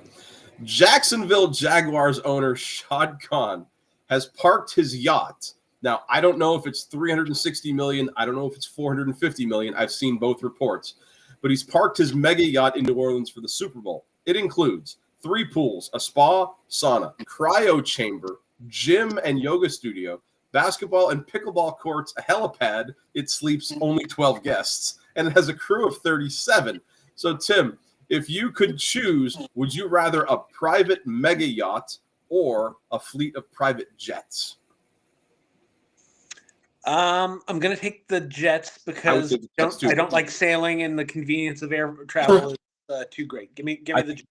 You get from point A to point B faster, but dude, all that stuff on the boat, I don't think you're sailing at all. One of the few times on a sports podcast you'll ever hear someone enthusiastically say, "Give me the Jets." Yeah, ooh, I like it. I like it. Take that, Jets. And the last one at bat number 4, I saw this in regards to the Alonso contract. I think if you were a big time athlete, would you rather either a guaranteed contract or a no trade clause? No trade clause. You go no trade, really, over the guaranteed money. I'm making enough money where it would be more important to me to control what situation I'm in. I think in baseball, I think, yeah. Like in football, though, the guaranteed contract is so rare, and just think, like look what's happening in Cleveland with that guaranteed money that they're paying Watson. Like that's crippling a whole franchise. Not that I want to cripple a franchise, but like I go back to like how much money is enough money? Like, you know what I mean? I don't know. I think having personal agency over like where my family is more important. $20 right now. Go buy lunch, but no, I'm. That's cool. With no rehearsal, Tim goes 4 for 4 once again. Good time, quick hitting, and now it is the time everybody's been waiting for. Soup and Meatballs draft time, and this one's going to be an interesting one, I think, because we won't know. We will know who wins, but we won't know who wins for a while, right? So, Tim, what are we doing for our draft? We are going with a standard fantasy draft of players who are playing in the Super Bowl tomorrow. We each have to take at least one individual defensive player. No, I said non-offensive player. Oh, yeah, I was going to say kicker as well. But kicker one non-offensive player. If you want to take Brandon Graham, number 1 overall, that's probably a good bet. He's good for 12 snaps and 11 sacks. What's he doing on that 12th snap? The Chiefs will kneel down after up 35-17. Good answer. Sorry. All right, so whenever we play blackjack, we tie. So we're going to go back to the old school ways here, and you know what? I'm going to kill the light here so you can kind of see. There we go. All right. So you're going to give me a number and a color. Okay. Red 8. Red 8. 1, 2, 3, 4, 5, 6, 7, 8. You never get this when you bet on black. You know why? Because it's always red somehow. Good job. All right. So, sorry, Wesley Snipes. So now you get to see me again. Let's put the light back on. So I have a whole different spreadsheet here. So Tim's drafting first. All right. So you know the rules. And we're not going to do snake. So you get the first pick and the third pick. I think that's fair. That's fair. With only 2 teams, I mean, I have 10 guys listed. I would be surprised if you pick somebody not on my list. Yeah, I only wrote down like 4 names, and then I was like, if I can't list like Eagles skill position players, then okay. Well, so now I should just draft all the Eagles I have listed here. Okay. Well, I have some Chiefs written down. I got you. In fact, my number 1 pick, I'm going Mahomes. Oh, wow. I think his background in Super Bowls, you know, I think he's going to have to ball out if the Chiefs win. So I think the chances there for him to more so than Hurts put up a big fantasy day. I gotcha. I can't argue there, and I will take Patrick Mahomes off my list. All right. He was on the list, but he was not number 1. I will take my number 1 guy. And I think this is just my old school philosophy thinking, which is going to hurt me. I was always big into running backs in fantasy, so we're going to take Saquon Barkley. Sure. That name might have been on my list.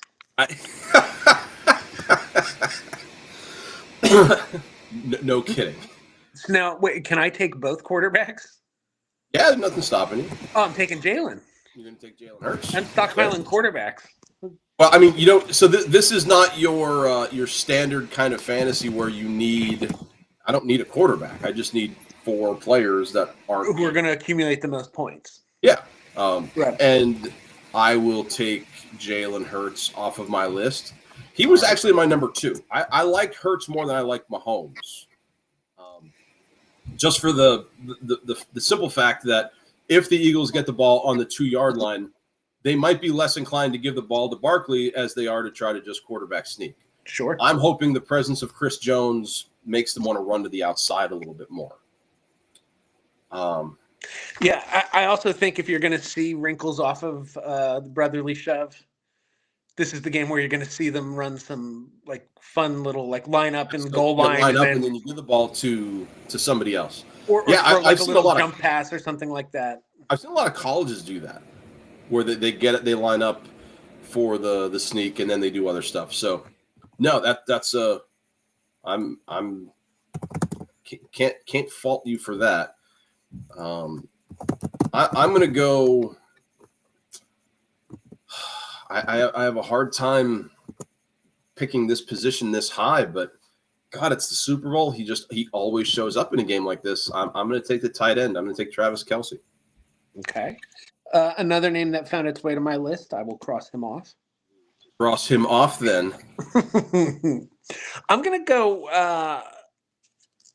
I don't know what this player is going to do necessarily, but if things are going well for Kansas City, I think it's going to be in large part because of Kareem Hunt. I'll go with a running back as my 3 pick. Okay, so Kareem Hunt finds his way off of my list. I had him at that spot there. So I totally agree with taking a running back in terms of fantasy. And you've kind of got yourself, with Mahomes and Hunt, you're double dipping on both sides, which is fantastic. Yeah, just trying to handcuff those guys. I'm going to. Well, it'd be nice if we could do it literally, but that's a CSI episode. I'm gonna go with who I had number 5. So I have 1, 2, 3, 4 drafted already. I'm gonna take my number 5 guy. And if Hurts is going to have a big day, I think he's going to have a big day with A.J. Brown. Yeah, that was going to be my next pick because A.J. is a stud. I am going to go same sort of thinking as you. I'm going to go with Devontae Smith. I'm going to go with Devontae. Devontae Smith was my 6. Okay. So I had Kareem Hunt at 7. So D, I have these listed A, B, C, D. D is Devontae. It's like a phonics book. That's a thing. Okay. So now, God, I hate doing this. I really do, because I'm with you. I think he's a trash human being, but I'm going to take my kicker because you have to take a kicker. I think Butker is probably better than Jake Elliott, so I'm going to take Butker. Sorry, world. No, he was on my list, even though him and I have some disagreements about women's role in the world. Same. Let's put it that way. His role is kicking 61-yard field goals, which are worth 3 points. Right. And he's so much better than Jake Elliott, who's really struggled this year. I'm not going kicker with my non-offense pick. You're gonna try to find a defender to get an interception or a sack. I'm going with Zach Bond, who's good at doing both. Zach Vaughn. Bond, B-A-U-N, linebacker for the Eagles, and just an absolute stud. Defense, so I know. He will score. I'm going to write this in here because I have the Google spreadsheet. Oh, I can't necessarily say that. He will score 0 points for rushing, receiving, passing. I don't believe as a quarterback he's going to throw an interception, and it's highly unlikely he gets a field goal. So, a All sack those and are most likely interception. true. He may score a touchdown. Yes. So that's a thing. You might get a touchdown out of him.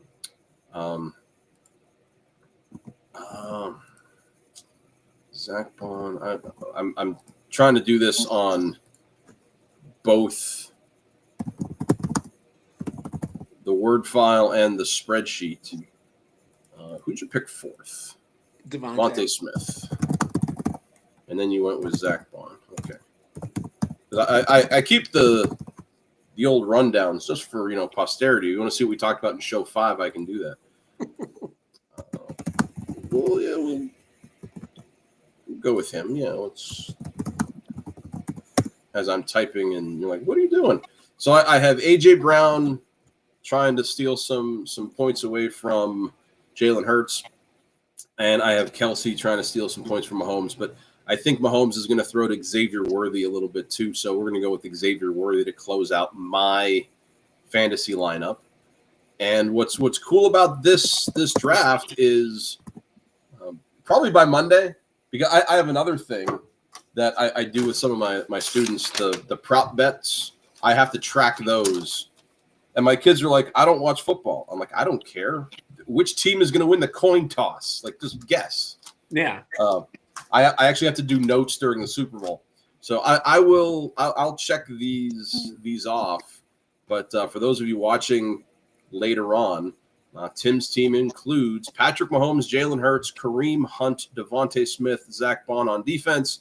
And I've got Saquon Barkley, Travis Kelce, A.J. Brown, Harrison Butker, the kicker, and Xavier Worthy to try to score some points. And I think this will be fun. Jen and I have actually been watching The League. Is this a show you've seen before?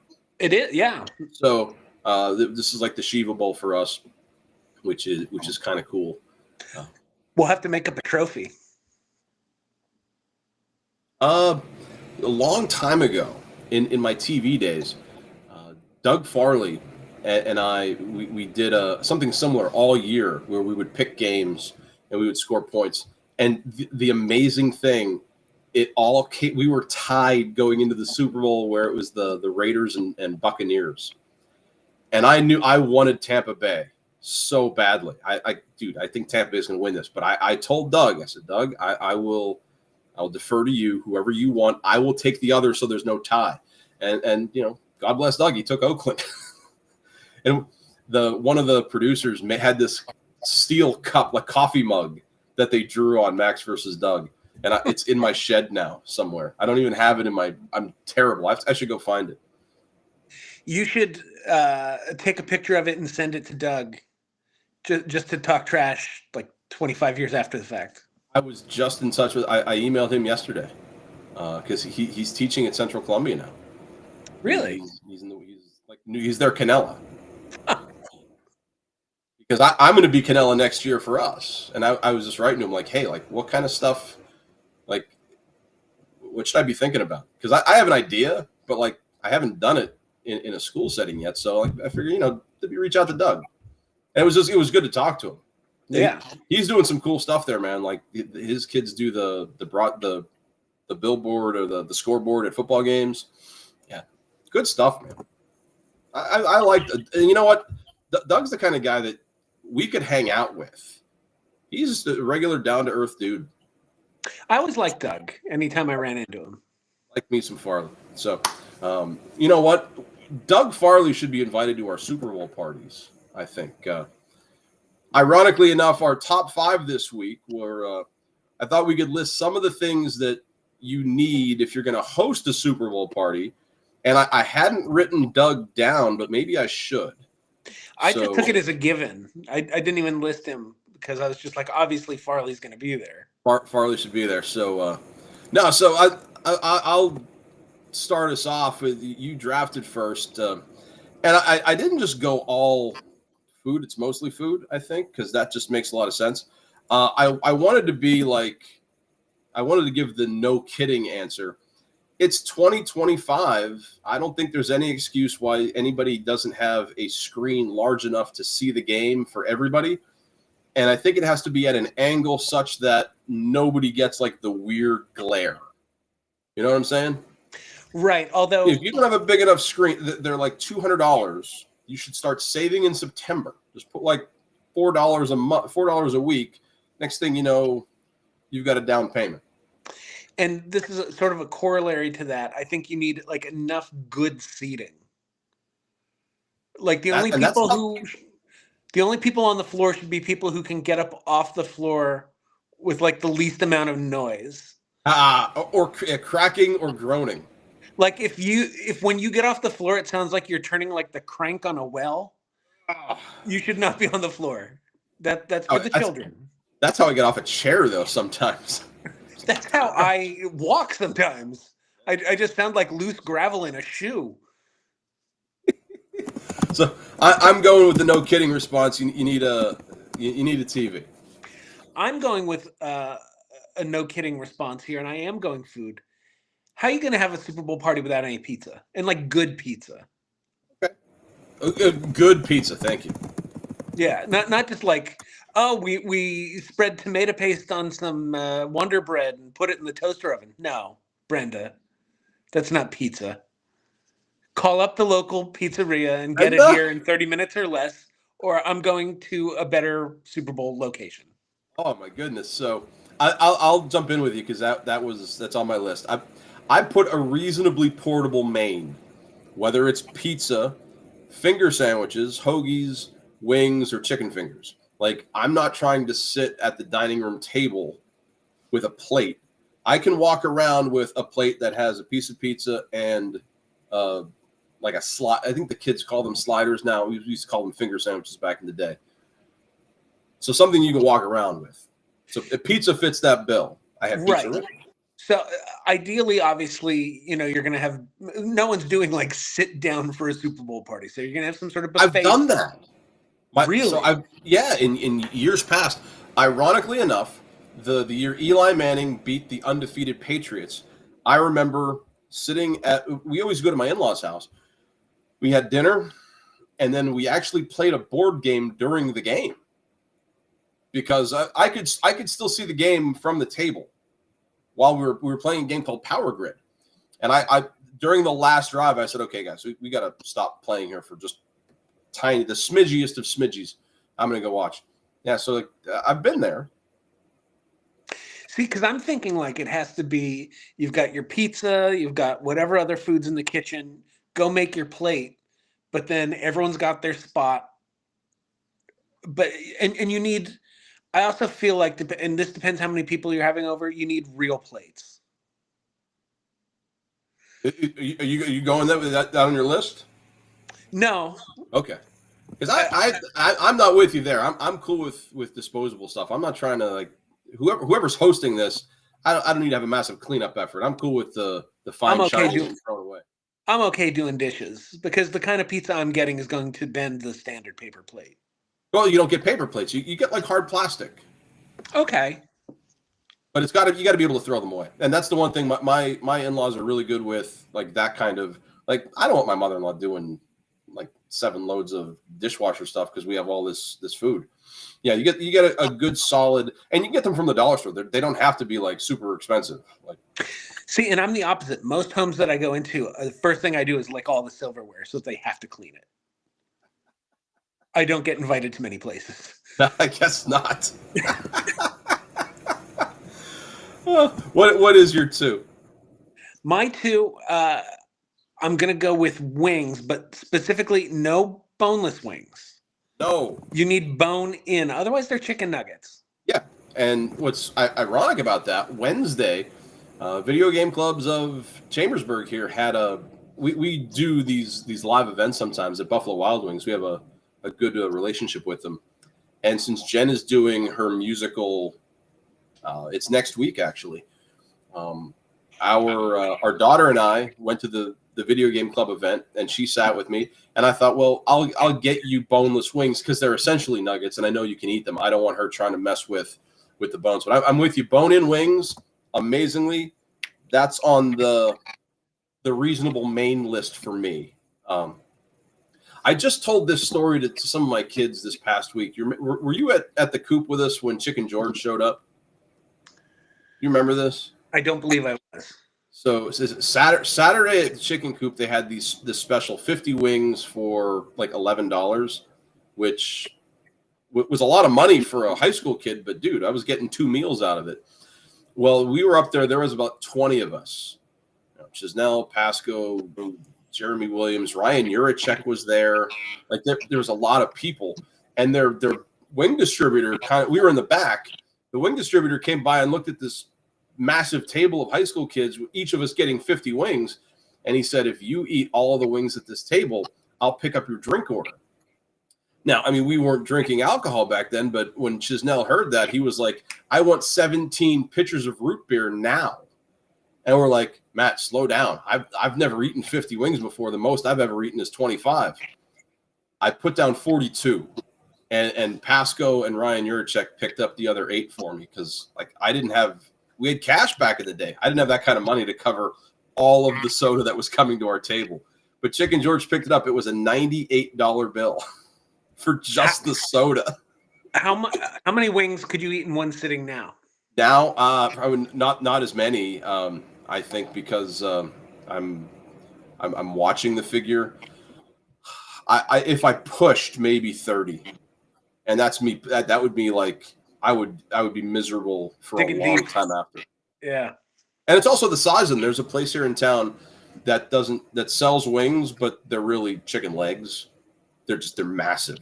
Right, they're just like like a KFC, like a King George style. Regular size wings, 30 if I needed to impress somebody. That's a great way to put it. Like if I had to impress someone, I think I could get to 30, but it might kill me. It might. But back in the day, I think I could have done 50. 42. I mean, and no, I mean you would be surprised.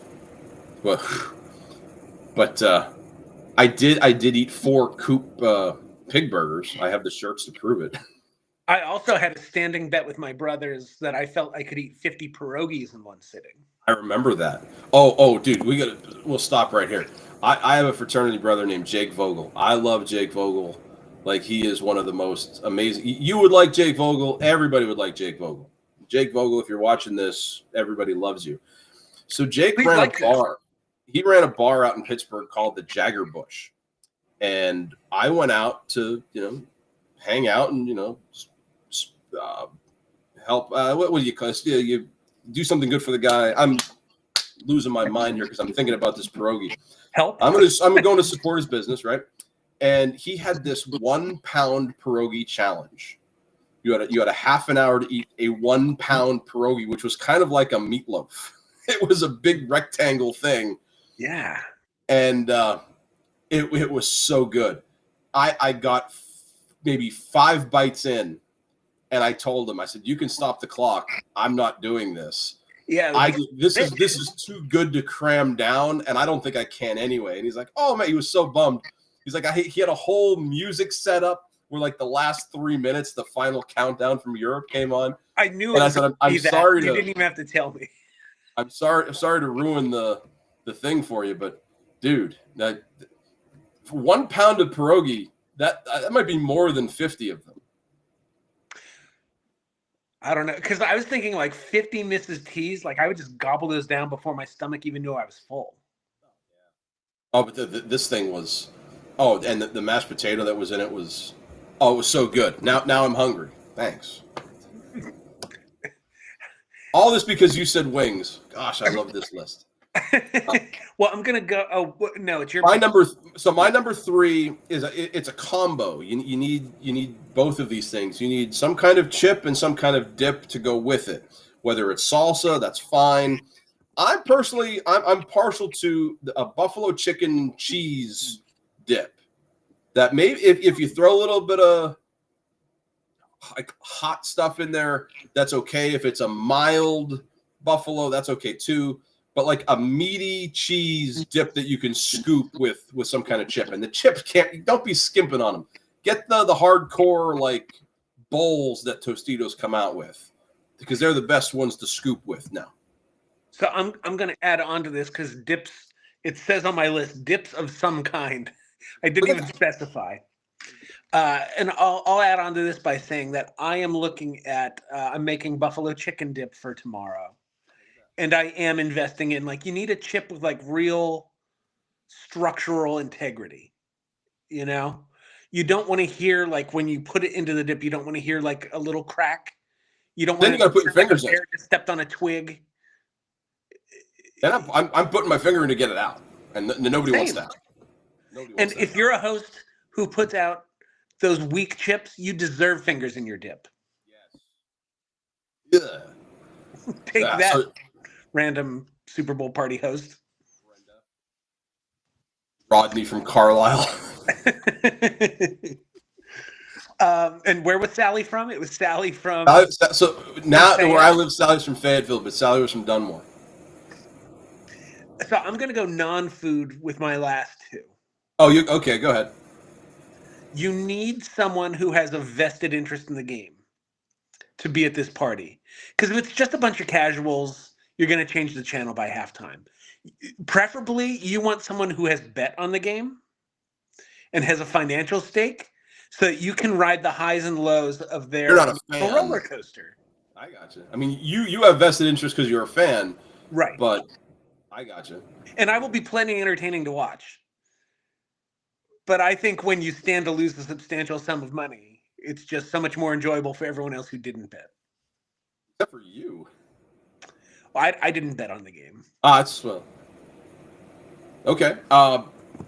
Number 4 for me. I'm going on the dude. I'm now an old person, and I need to be somewhat responsible in life. I said you need some kind of non-alcoholic drink option for various reasons that if people imbibe, that's great.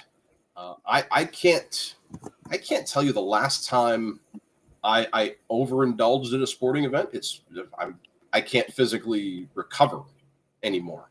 But I remember back in the day, like in college, Super Bowl party meant, we're going to have a party, which is cool. As an old man, I don't know. I need my root beer and water with the squirty stuff in it. That's in the Yankee Cup right now.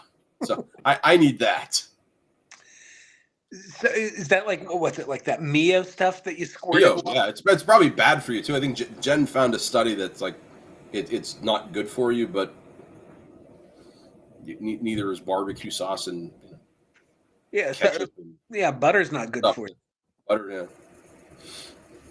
I don't drink the butter though, thankfully, not yet. So I'm gonna go with another non-food option. If you're throwing like a party for a decent amount of people, you need to have some kind of something for the non-football fans to do. Like you talked about a board game. Oh, I haven't. Yeah. You need some kind of activity for the people who don't care except for the commercials. What's that? Like, especially if there are kids, that they're not pulling on your shirt, daddy, come do this. Yeah. No, son, it's 3rd and 2 right now. And they need my karmic aura right now to get this tush push. Yes. I'm having a big effect on the game. Entertain yourself. Absolutely. I remember in 2009, I would sit a certain way when the Yankees were batting and when the Yankees were in the field, and it worked.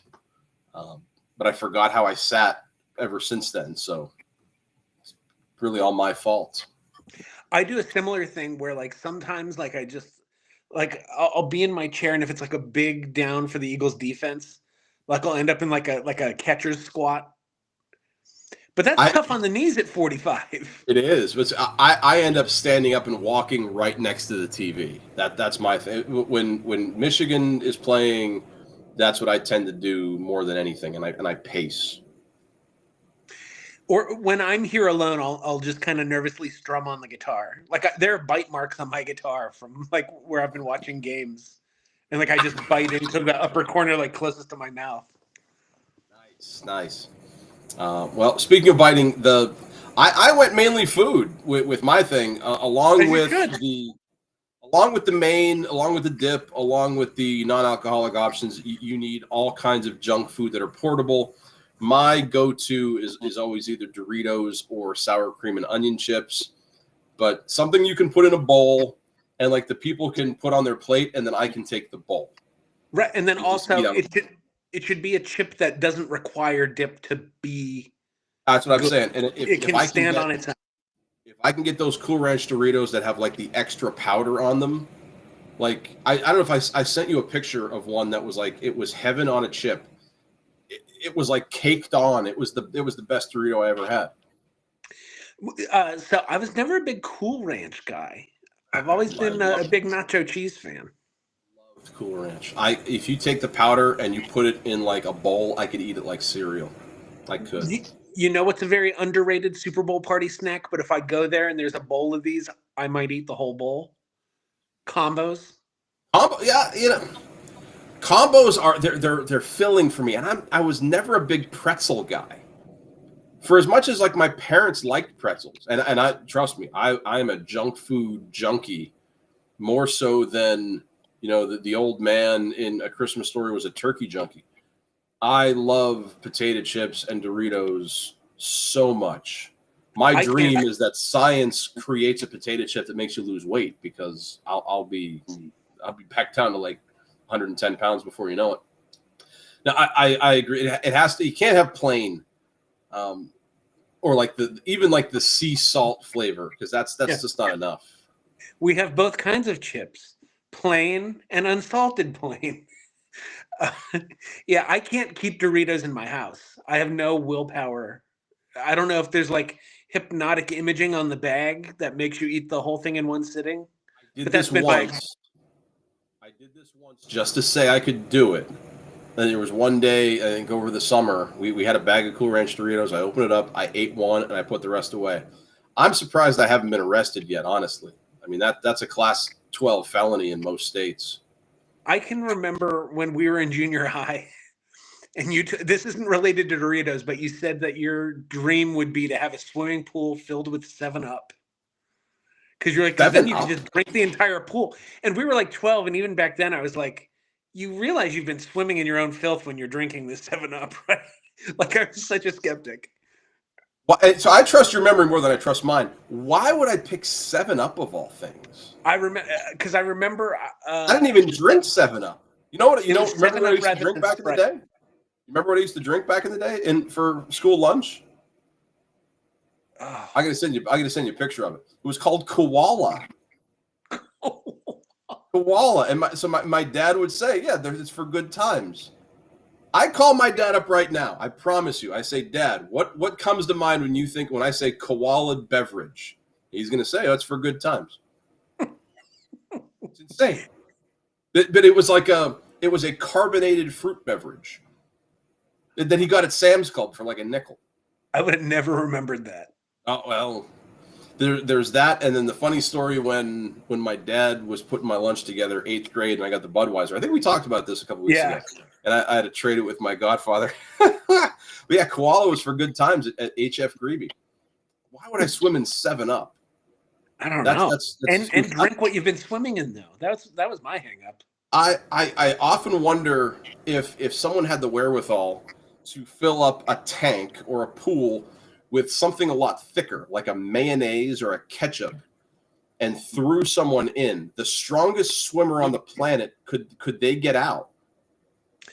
I wonder if you would have to worry about drowning in something like mayonnaise. So if you gave somebody who could hold their breath for like 20 minutes, or a Navy diver, could you get out of a pool that's like I'm 5'7", 5'8" on a good day?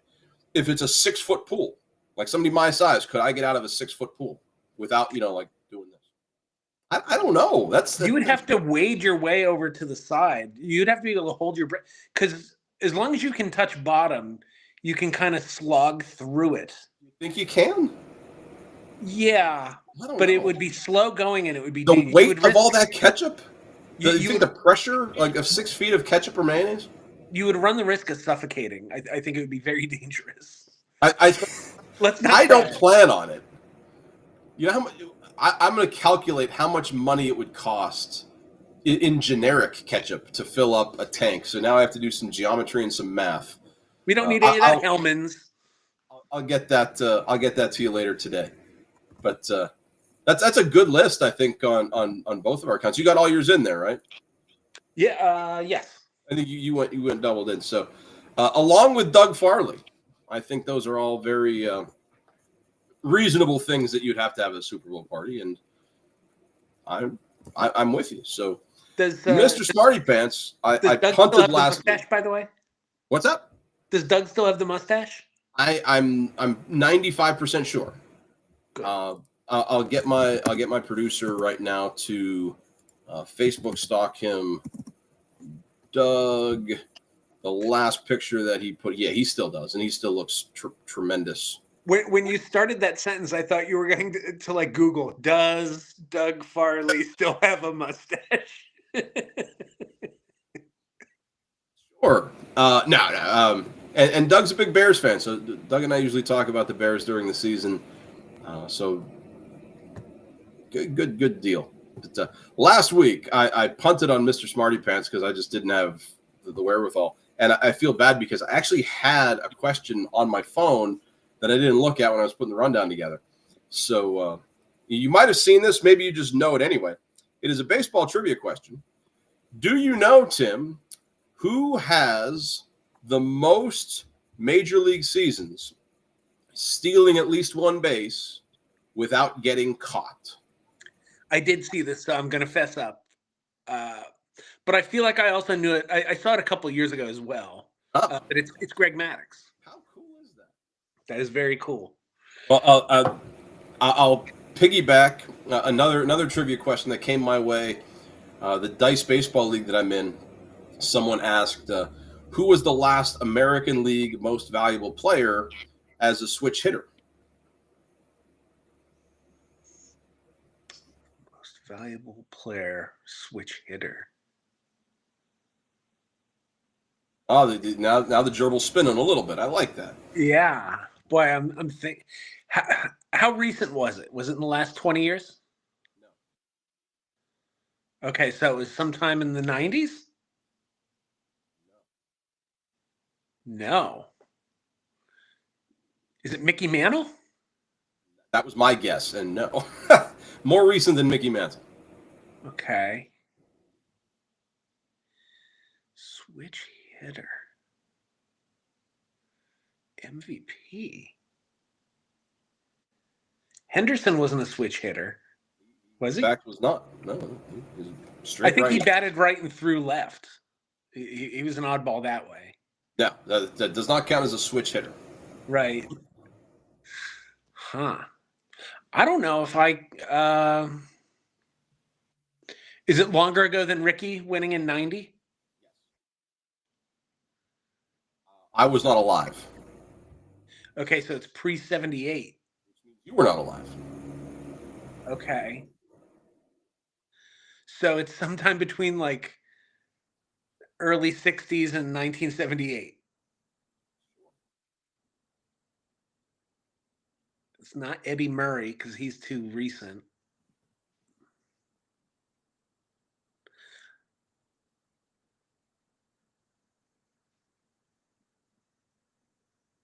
Fred Lynn wasn't a switch hitter. It's not Fred Lynn. I don't think I know it. It's cheap. He in his 13-year career, I believe I'm looking it up right now. He has 618 plate appearances. If that helps you. So it was a pitcher. Pitcher. Denny McLain? Not Denny McLain.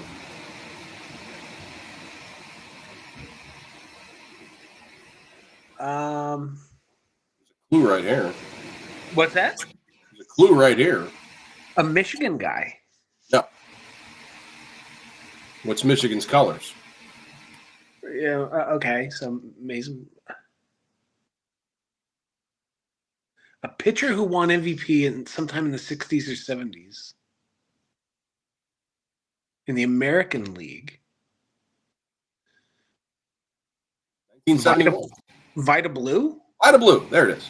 He was a switch hitter. Who knew? I did not know that. Well, look at that. You learned something along with the fact that Greg Maddux was a cunning base stealer. And great fielder. In his career. Gold Glover, most definitely.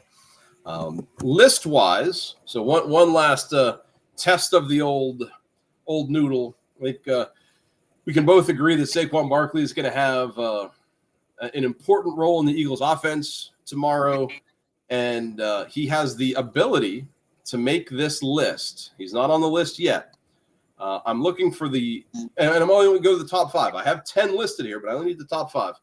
Who are the all-time leading rushing leaders in Super Bowl history for a career?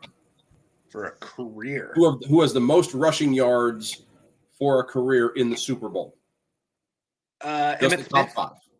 Emmitt Smith is number 3. Franco Harris. Franco Harris, number 1. How about Larry Zonka? Zonk, number 2. You got 1, 2, 3. Okay. How about it's not going to be Marcus Allen because he had that one big game. Marcus Allen is number 9. Yeah. Let you know. He's top 10, but we're looking for top 5. How about Tony Dorsett? Tony Dorsett does not make the top 10. I was just trying to think of someone who'd been, because he never had a great Super Bowl, but he was there enough.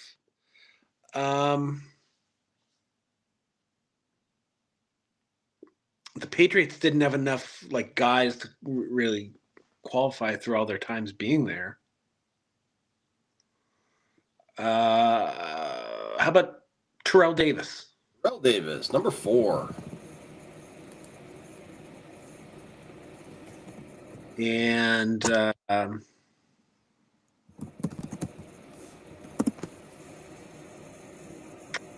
how about John Riggins? John Riggins, there it is. He's number 5. You want to try to round out the top 10? You got Marcus Allen at number 9.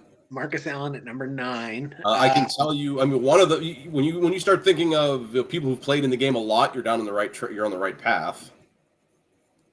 How about Roger Craig? Roger Craig, 3 games, 198 yards. He's number 8. Another one who's played in more games than Roger Craig.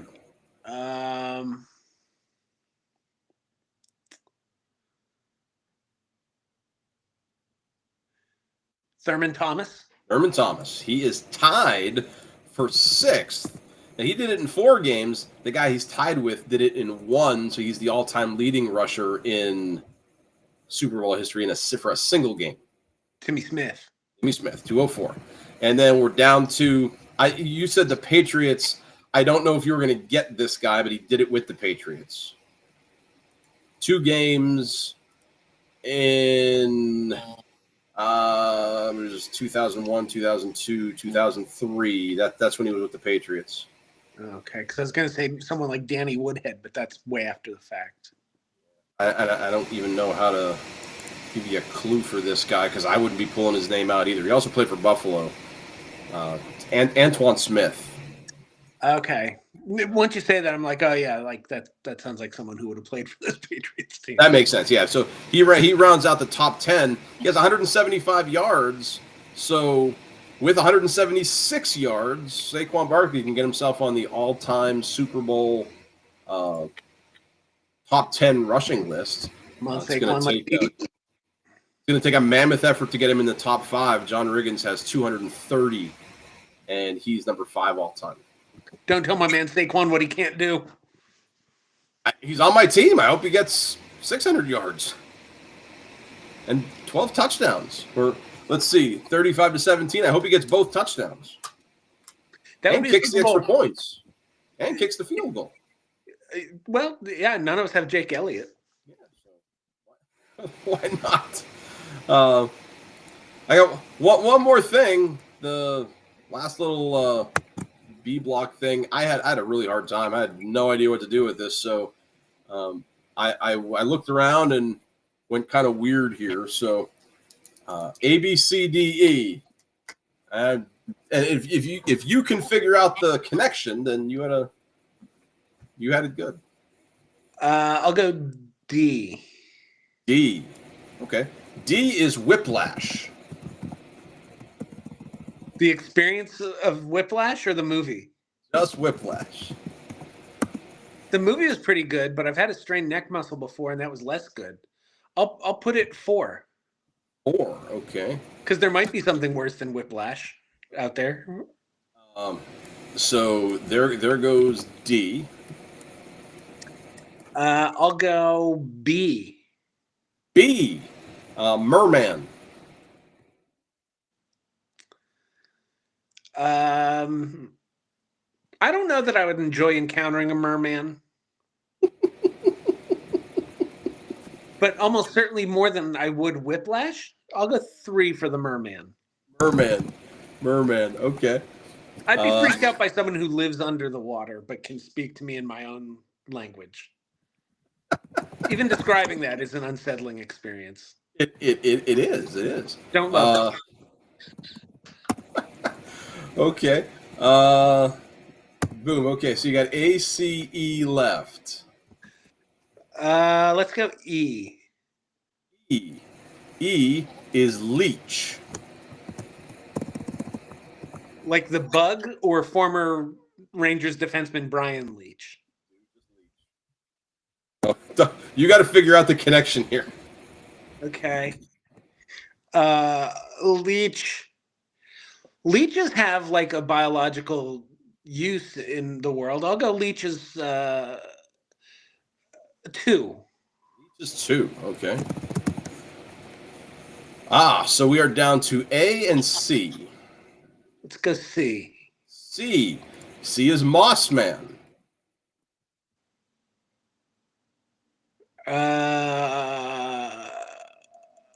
5. Oh, and Mossman. 5. Do you have any idea what this is?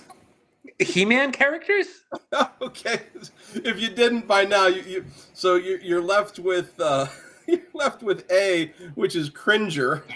So your number 1 is Cringer. I'll take it. Then you have Leech, Merman, Whiplash, and Mossman. You know what they all have in common? Besides being He-Man characters, what color are they? Green?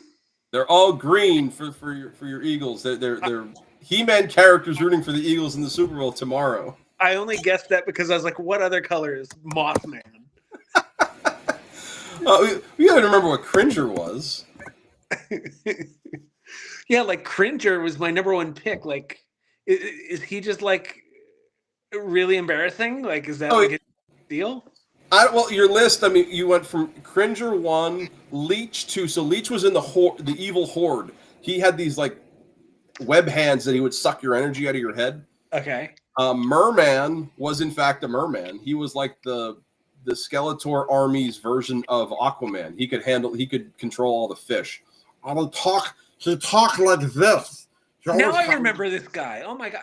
It's funny, for all the He-Man I watched and for how much I fought with my dad as a 5-year-old, like my dad would have Donahue and I'd be like, hello, it's He-Man. Like I'd be tapping my plastic watch, like, Dad, time to flippy the channel. Your dad He-Man is on. I have my juice box. Make with the He-Man. And for how little I remember about this show that I devoted so much just mental energy on. So Whiplash, your number 4, was also a bad guy. He was like this big dragon. And I remember when I was a kid growing up, and I'm talking like I was like 5, my dad would go to the body shop to lift with Mike Wadahovich. And Mike Wadahovich, I'd be sitting in the waiting area, just play. I would bring a bag of He-Mans to play because I'm 5. What else am I going to do? So Mike Wadahovich came over and bust my chops, and he's like, "Who's Dragon Man?" And I'm like, "Dude, it's Whiplash." He's like, "No, it's not. It's Dragon Man." So he said, "Look at his tail." I said, "It's Whiplash." And I this argument with Mike Wadahovich about the name of Whiplash. He must have thought I was a goofy kid that he could just pick on, which is exactly what I was. But that figure had a really long, stupid rubber tail that you could swing and you could hit the He-Man guy with. And then your number 5 guy, Mossman, Mossman was one of the first figures that they experimented with smell. He smelled like pine sol. They had Mossman, and Skunkor smelled like a skunk. Mossman you could actually put in your car and it would be a not unpleasant smell. I will say, getting Castle Grayskull for Christmas in 1984 was like the first great Christmas gift I can remember, like being so excited to like open and actually see what it was in the paper and like just losing my mind. Yeah, I'm with you. I think if you were a boy our age and you didn't like Castle Grayskull, then you were probably into the G.I. Joe aircraft carrier. I think it was either one or the other, or a lot of kids were both. I didn't like guns. I liked swords. So I flocked to He-Man and Thundercats and that kind of stuff. I was way into G.I. Joe. That was easily my number one. And then what was Skeletor's Castle? Because I remember the toy version came with like a microphone where you could be like, He-Man, come to your doom. That was Snake Mountain. That's right. And then the Horde lived in the Fright Zone, which the had this retired that day. Yeah, we'll just call it some glove that was like this lizard that would come out and eat. So there was like a cage you could put the good guys in, and then a button would open the cage, and the guy would fall out, and then the dragon would eat him. You know, I was having this conversation with someone last weekend, how, and this is going to sound like a very old man kind of thing, but like the theme songs for cartoons of the 80s did not have to be that great. And we still would have watched. But they were all, like the bass line on the theme from DuckTales, like that song is a legit banger. Chippendale Rescue Rangers, He-Man, like even like I didn't watch Gem because that was for girls, but like the theme to Gem, I watched it a little because it was on right before school. So like I can remember watching Gem, but what I really remember from that show was the theme song. That was like the first show that had like music videos in it with cartoons. Mask, Mobile Armored Strike Command, awesome. I'm probably losing a little bit of cool credibility from our generation, but I watched the GoBots. I played with GoBots. Darkwing Duck, the theme song to Darkwing Duck. Let's like get by dangerous. It's like early '90s R&B. Like Bobby Brown could have written it. Might have. Oh, that's a good list of, theme songs back in the day. Like we're watching Alf with Maria because she likes Alf. Good theme song. Like I actually have a couple theme songs on my MP3 list because I just do. It's funny because I've been rewatching, and it's not a show I love, but it's good background noise. Friends. It's Jen's favorite show. I've never got into Friends. Even in the 90s, I was like, this show is just good enough to keep me watching. But then like when I was like older, like in my 20s, and I realized like there were people from our generation or younger who had like fond memories built around Friends, and I was like, what? Why?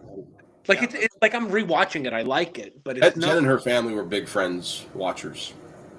Like I wouldn't. It's probably not even one of my 25 favorite shows ever. Maybe not even one of my 50 favorite.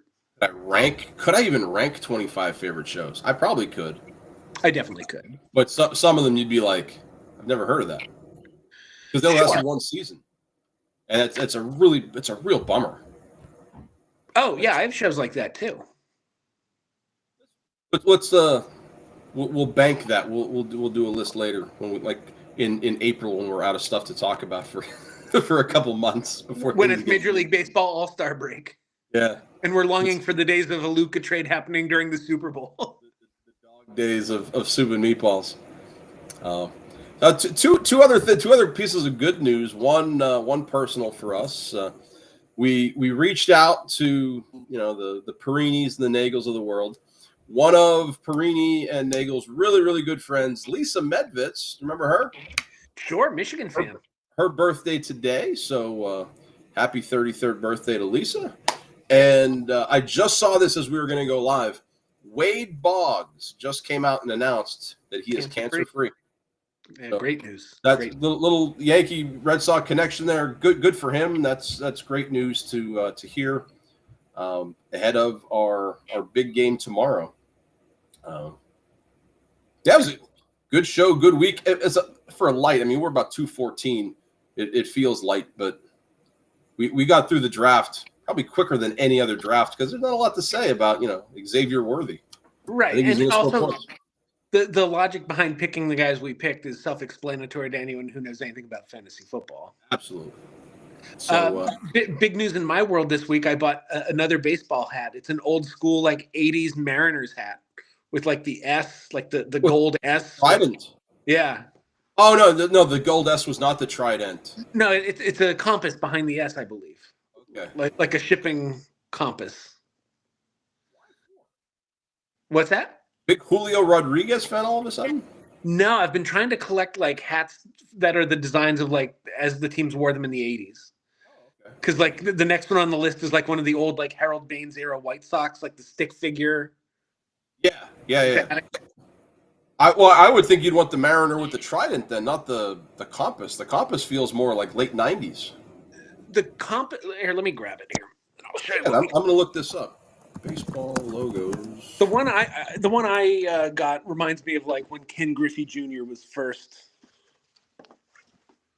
So the compass is in the S.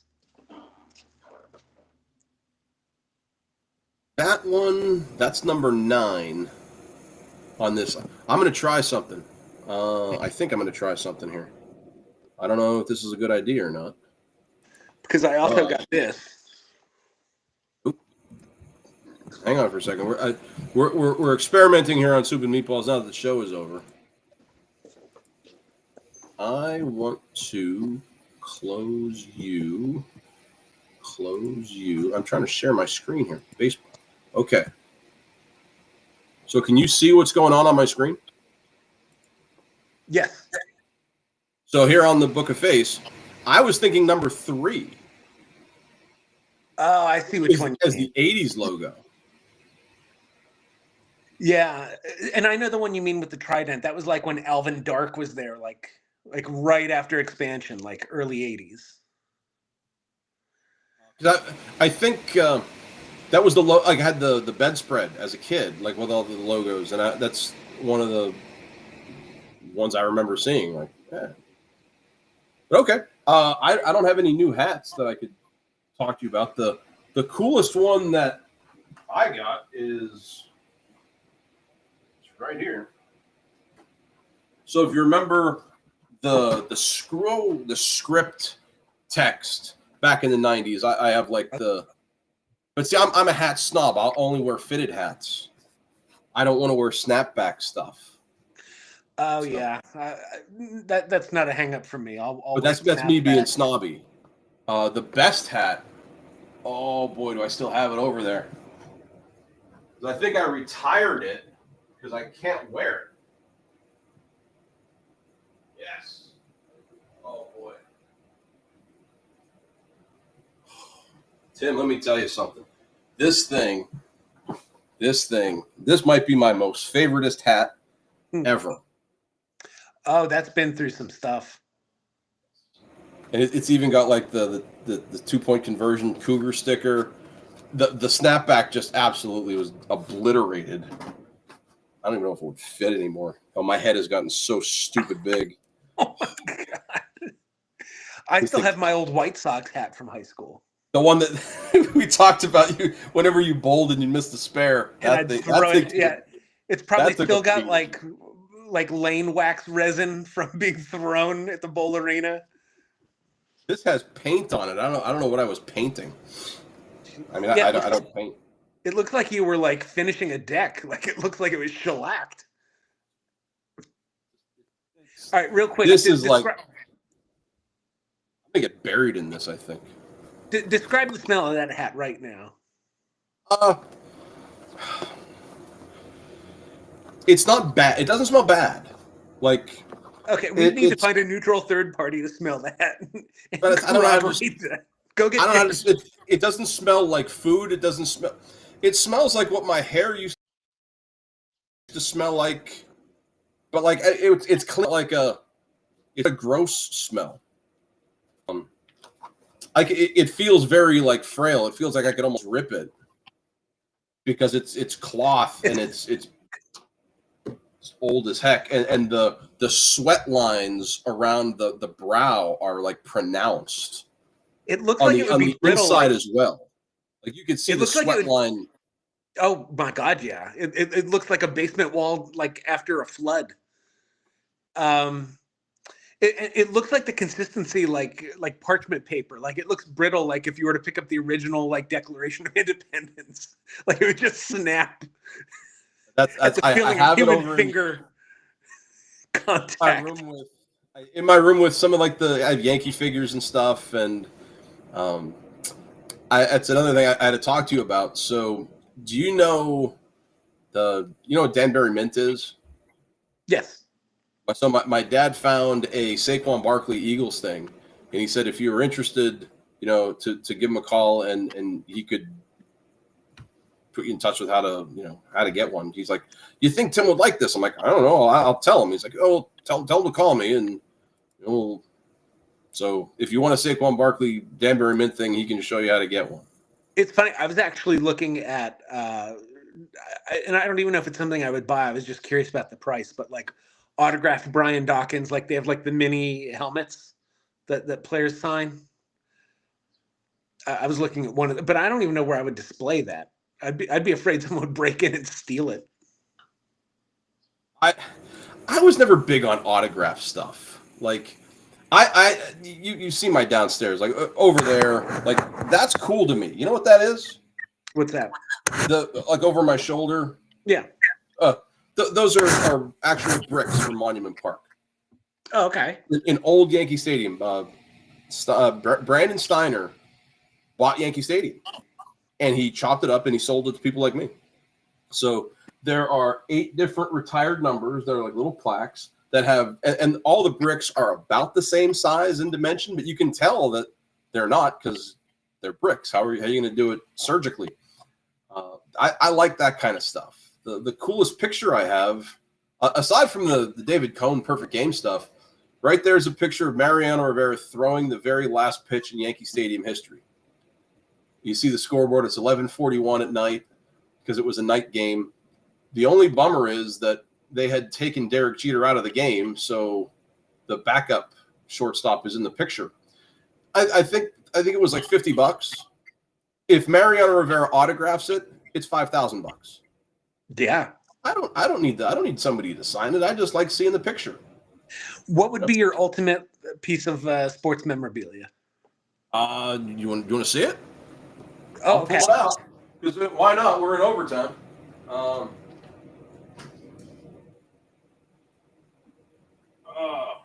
Hang on. I have it.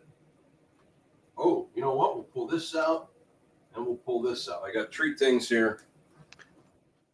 One of them is sports, one of them is not sports, and one of them is this. What's that? Tough to see without.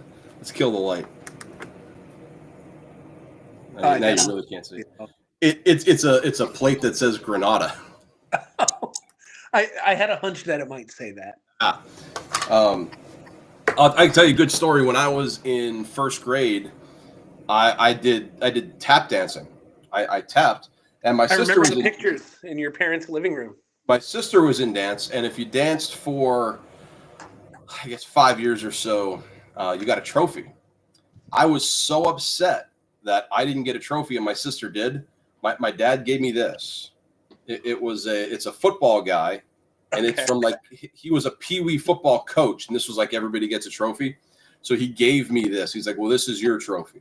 Oh. And I thought that's tremendous. So I have this, but as far as sporting artifacts, I have it covered because I'm afraid of what the sun will do to it. A long time ago, I asked this girl to marry me, and she said yes. So here we are out in Monument Park, and it's signed. Holy cow! She said yes. Phil Rizzuto, HOF 94. Oh, that's awesome. I have a picture of myself signed by Phil Rizzuto, which I used to keep out, but then you could start to see the ink was starting to fade. So I'm like, oh my gosh, let's treat this like the Constitution. We're gonna.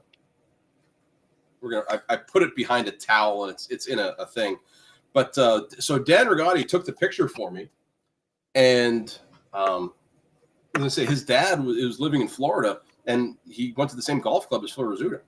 So Dan's like, "Can you send me a picture?" I'm like, "Yeah, sure." He sent it to his dad, and Phil Rizzuto signed it, and I got it in a card. And I'm a terrible person. I'm not sure where the card is now, but it said, "Phil wants to know why you didn't do it in front of his monument." So for our anniversary, we went back to New York, and we had a stranger take a picture of us doing it in front of the Phil Rizzuto monument, and I sent it to Jim. I never knew if Phil got it. I like to think that he did, and he smiled, but he's probably like, "What the heck is this guy? What's he doing?"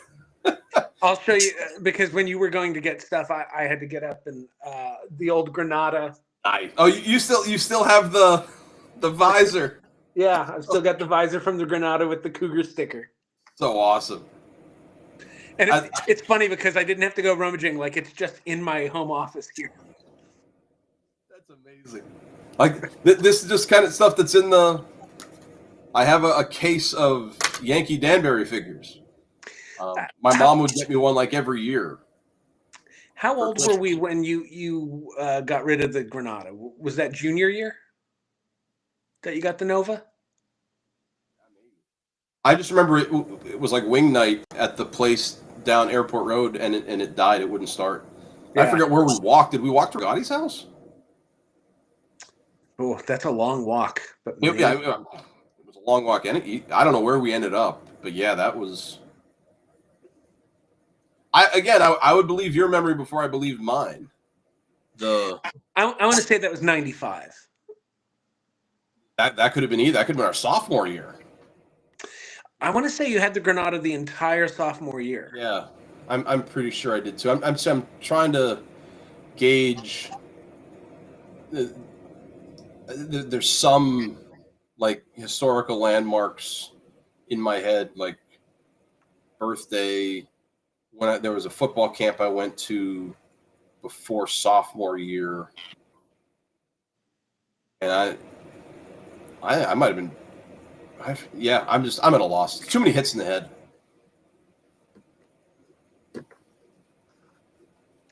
But if nothing else, we still have remnants of the Granada.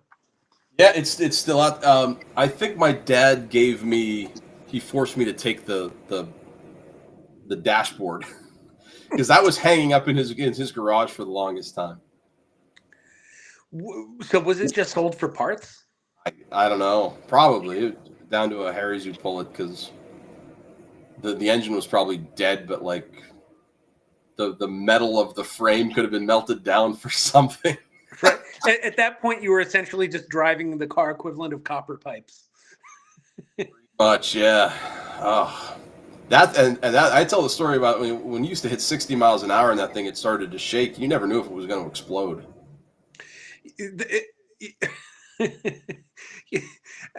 I don't think people who never got to experience the Granada, like, they think you're exaggerating. No, I wasn't. Not at all. I was going to say something, but I'll save that for off air. Okay. You know what? I'm gonna. Let's do we're gonna share the screen one more time because now I know how to do it. So share screen. Let's look at this beauty right here. Now that color is tremendous. Yeah. That's like a blue, nice, right? Now mine was 1980. This is a 75, it looks like. But the length of mine, so it was maroon burgundy. Do you remember at Harmon Geist you measuring it with your foot? Yeah. Do you remember how long it was? Was it 30? It was more than 30. How much was it? I had it at 41. I would believe that. So big. Did you ever parallel park that thing? Yeah. Do you still brag about it? I would. I am now. I thought it was cool that I was able to parallel park a U-Haul truck. But no, that was the one thing. I went to driving school, and Mr. Notaro, you learn right driving school. That was the one thing I learned that I didn't know. That, and I didn't know what a 3-point turn was. But like the concept of parallel parking I became pretty good at. I'm a pretty good parallel parker myself, actually. And my dad instilled the importance of learning how to drive like this, so you drive backwards. Now, I mean, the kids today, they've got cameras all over the place. Then I have a what do healthy they know from mistrust nothing? of backup cams. What's that? I have a healthy mistrust of backup cams. I use it. Well, I also now I can gauge, the whole objects are closer than they appear. Yeah. I'm still pretty good at the whole parallel parking thing, but if I can avoid it, I will. Jen, forget about it. She hates parking. She hates driving, which is good for us because I actually don't like not driving. I like being in that seat. I don't know if you ever rode with my mom, but I'm becoming my mother. Probably. I'm becoming a very anxious passenger. Oh, you mean with your mom as a passenger? Yeah. No. If I was driving and she was in the passenger seat, like the entire time, she'd be grabbing my arm and be, Timmy, that car, Timmy, dude, that's a yellow Timmy. The only story I can think of with either of your parents driving, you and I were going to Bowl Arena or somewhere or whatever we were doing. Your dad was driving. And he just decided to go through a red light, and you started yelling at him, "Dad, what are you doing?" He's like, "I don't want you to be late." He might be the worst driver I've ever ridden in a car with. Just like I was trained from a young age to be like, Dad, this is the wrong way on a one-way street. Like, I think even before I could read, but I just knew what the arrow meant. I'd be like, Dad, come on. Bad idea. Are you trying to get me killed? Because it's the 80s and I'm in the passenger seat without a seatbelt. I went down a one-way street the wrong way in Scranton once, totally by accident. I mean, it's dark. We're trying to go up to the mall, and I missed a turn, so I'm trying to do like the 3 lefts, and I went down the one street, and I'm like, oh, this is not good at all. And we got out of the fortunately there was no cars coming up. Like, it could have really been bad. That was straight by accident. Doing it on purpose is another thing. Yeah, I don't even he was a very smart guy. He had to know what one way meant. He knew what the red light meant too. He wasn't going to leave. I'm not going to follow your rules. Right? They were like Lucas defense. They were just suggestions. It was just like, yeah, it's advisable you play defense. It's advisable you stop at a red light. I'd like to think he looked both ways, like it was a stop sign. Like if there was a car coming, he would not have done that. I don't share your confidence in that. I'm hopeful. We would have been like 13, so I mean, we made it 30 years since. So, and then he's the one who taught me to drive. On whose authority, Greg? But when was the last time you ran a red light, Tim? Asking for a friend. That's a good point. 2 days ago. Why? What's the big deal? I didn't want to be late. It's like how Jodie Foster spends so much time with Hannibal Lecter and Silence of the Lambs to help her identify traits in other serial killers. I had to ride with the worst driver to not become like him. That's fair. I like to think that the fact that I was a year older than everybody and that I got a car before everybody else, so I was just the ride. Like, you guys would fight over who got to be shotgun. I didn't care. I was going to drive. And we drove places, man. Like, we went to Scranton, we went to Wilkes-Barre, we went to Allentown. I went all over. I didn't go east or west. I didn't really go to. We didn't go to Bloomsburg for whatever reason. I remember we went to New Jersey. For Jersey? Oh! I mean, I'm like when we were in high school. It wasn't much older than high school then. Yeah, I guess not. No, but like we had reasons. Fort Dix? I think it was McGuire Air Force Base. McGuire, that's right. Yeah. And we went to pick them up. And there was a 7-Eleven across the street that we stopped at. I think that's where we parked because it was weird. Like, we didn't want to go over to the gate. I remember that. No, like, I think those kind of experiences as a kid, like, they made me at least a relatively safe driver now. Like, there's not a lot that's going to happen to me on the road that I haven't experienced. And, like, driving in New York is the same thing. Like, all right, I can do this. I was just reading an article. LA would be different. LA, there's a part where, like, you have to be going 70 miles. I don't want to do that. Yeah, on the 405, I've driven the 405 where it's like 8 lanes and cars are just weaving. It's terrible. I was just reading an That's article almost about as how bad for as this 81 in generation, Carlisle.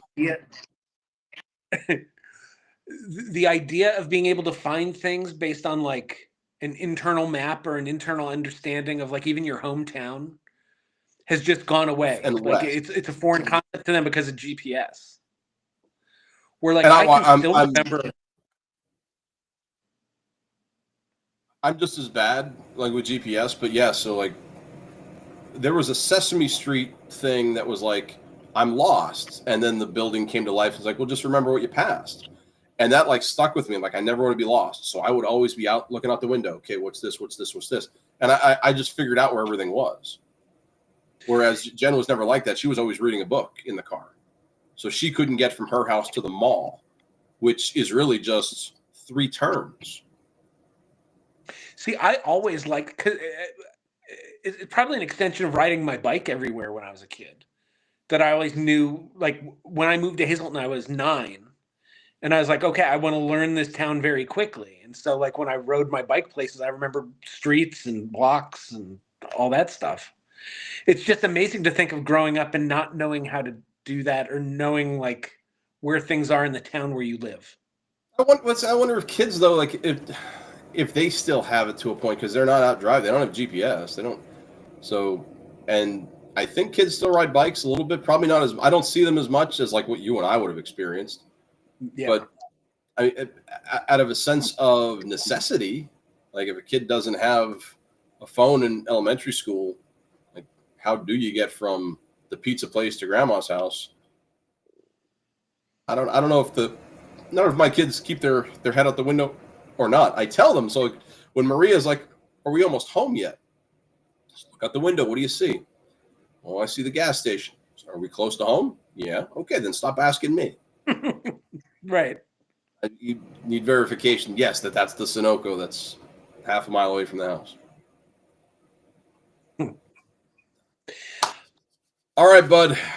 2:36 in, and the next time we talk, you'll be texting me all kinds of nervousness stuff, and I'll be cursing a lot. yes, and if it's 35-17, I'm sorry, but I told you so. If it ends up being 35-17 for the Chiefs, I might end the podcast and the friendship. Oh, well, we can bet on it, then you'll win some money on top of it. All right. It's a long shot, but have a good week and out in the world of the interwebs. Thanks for sticking with us again, and next time we do this, we'll have a Super Bowl champ, and one of us will have been right. I hope it's him.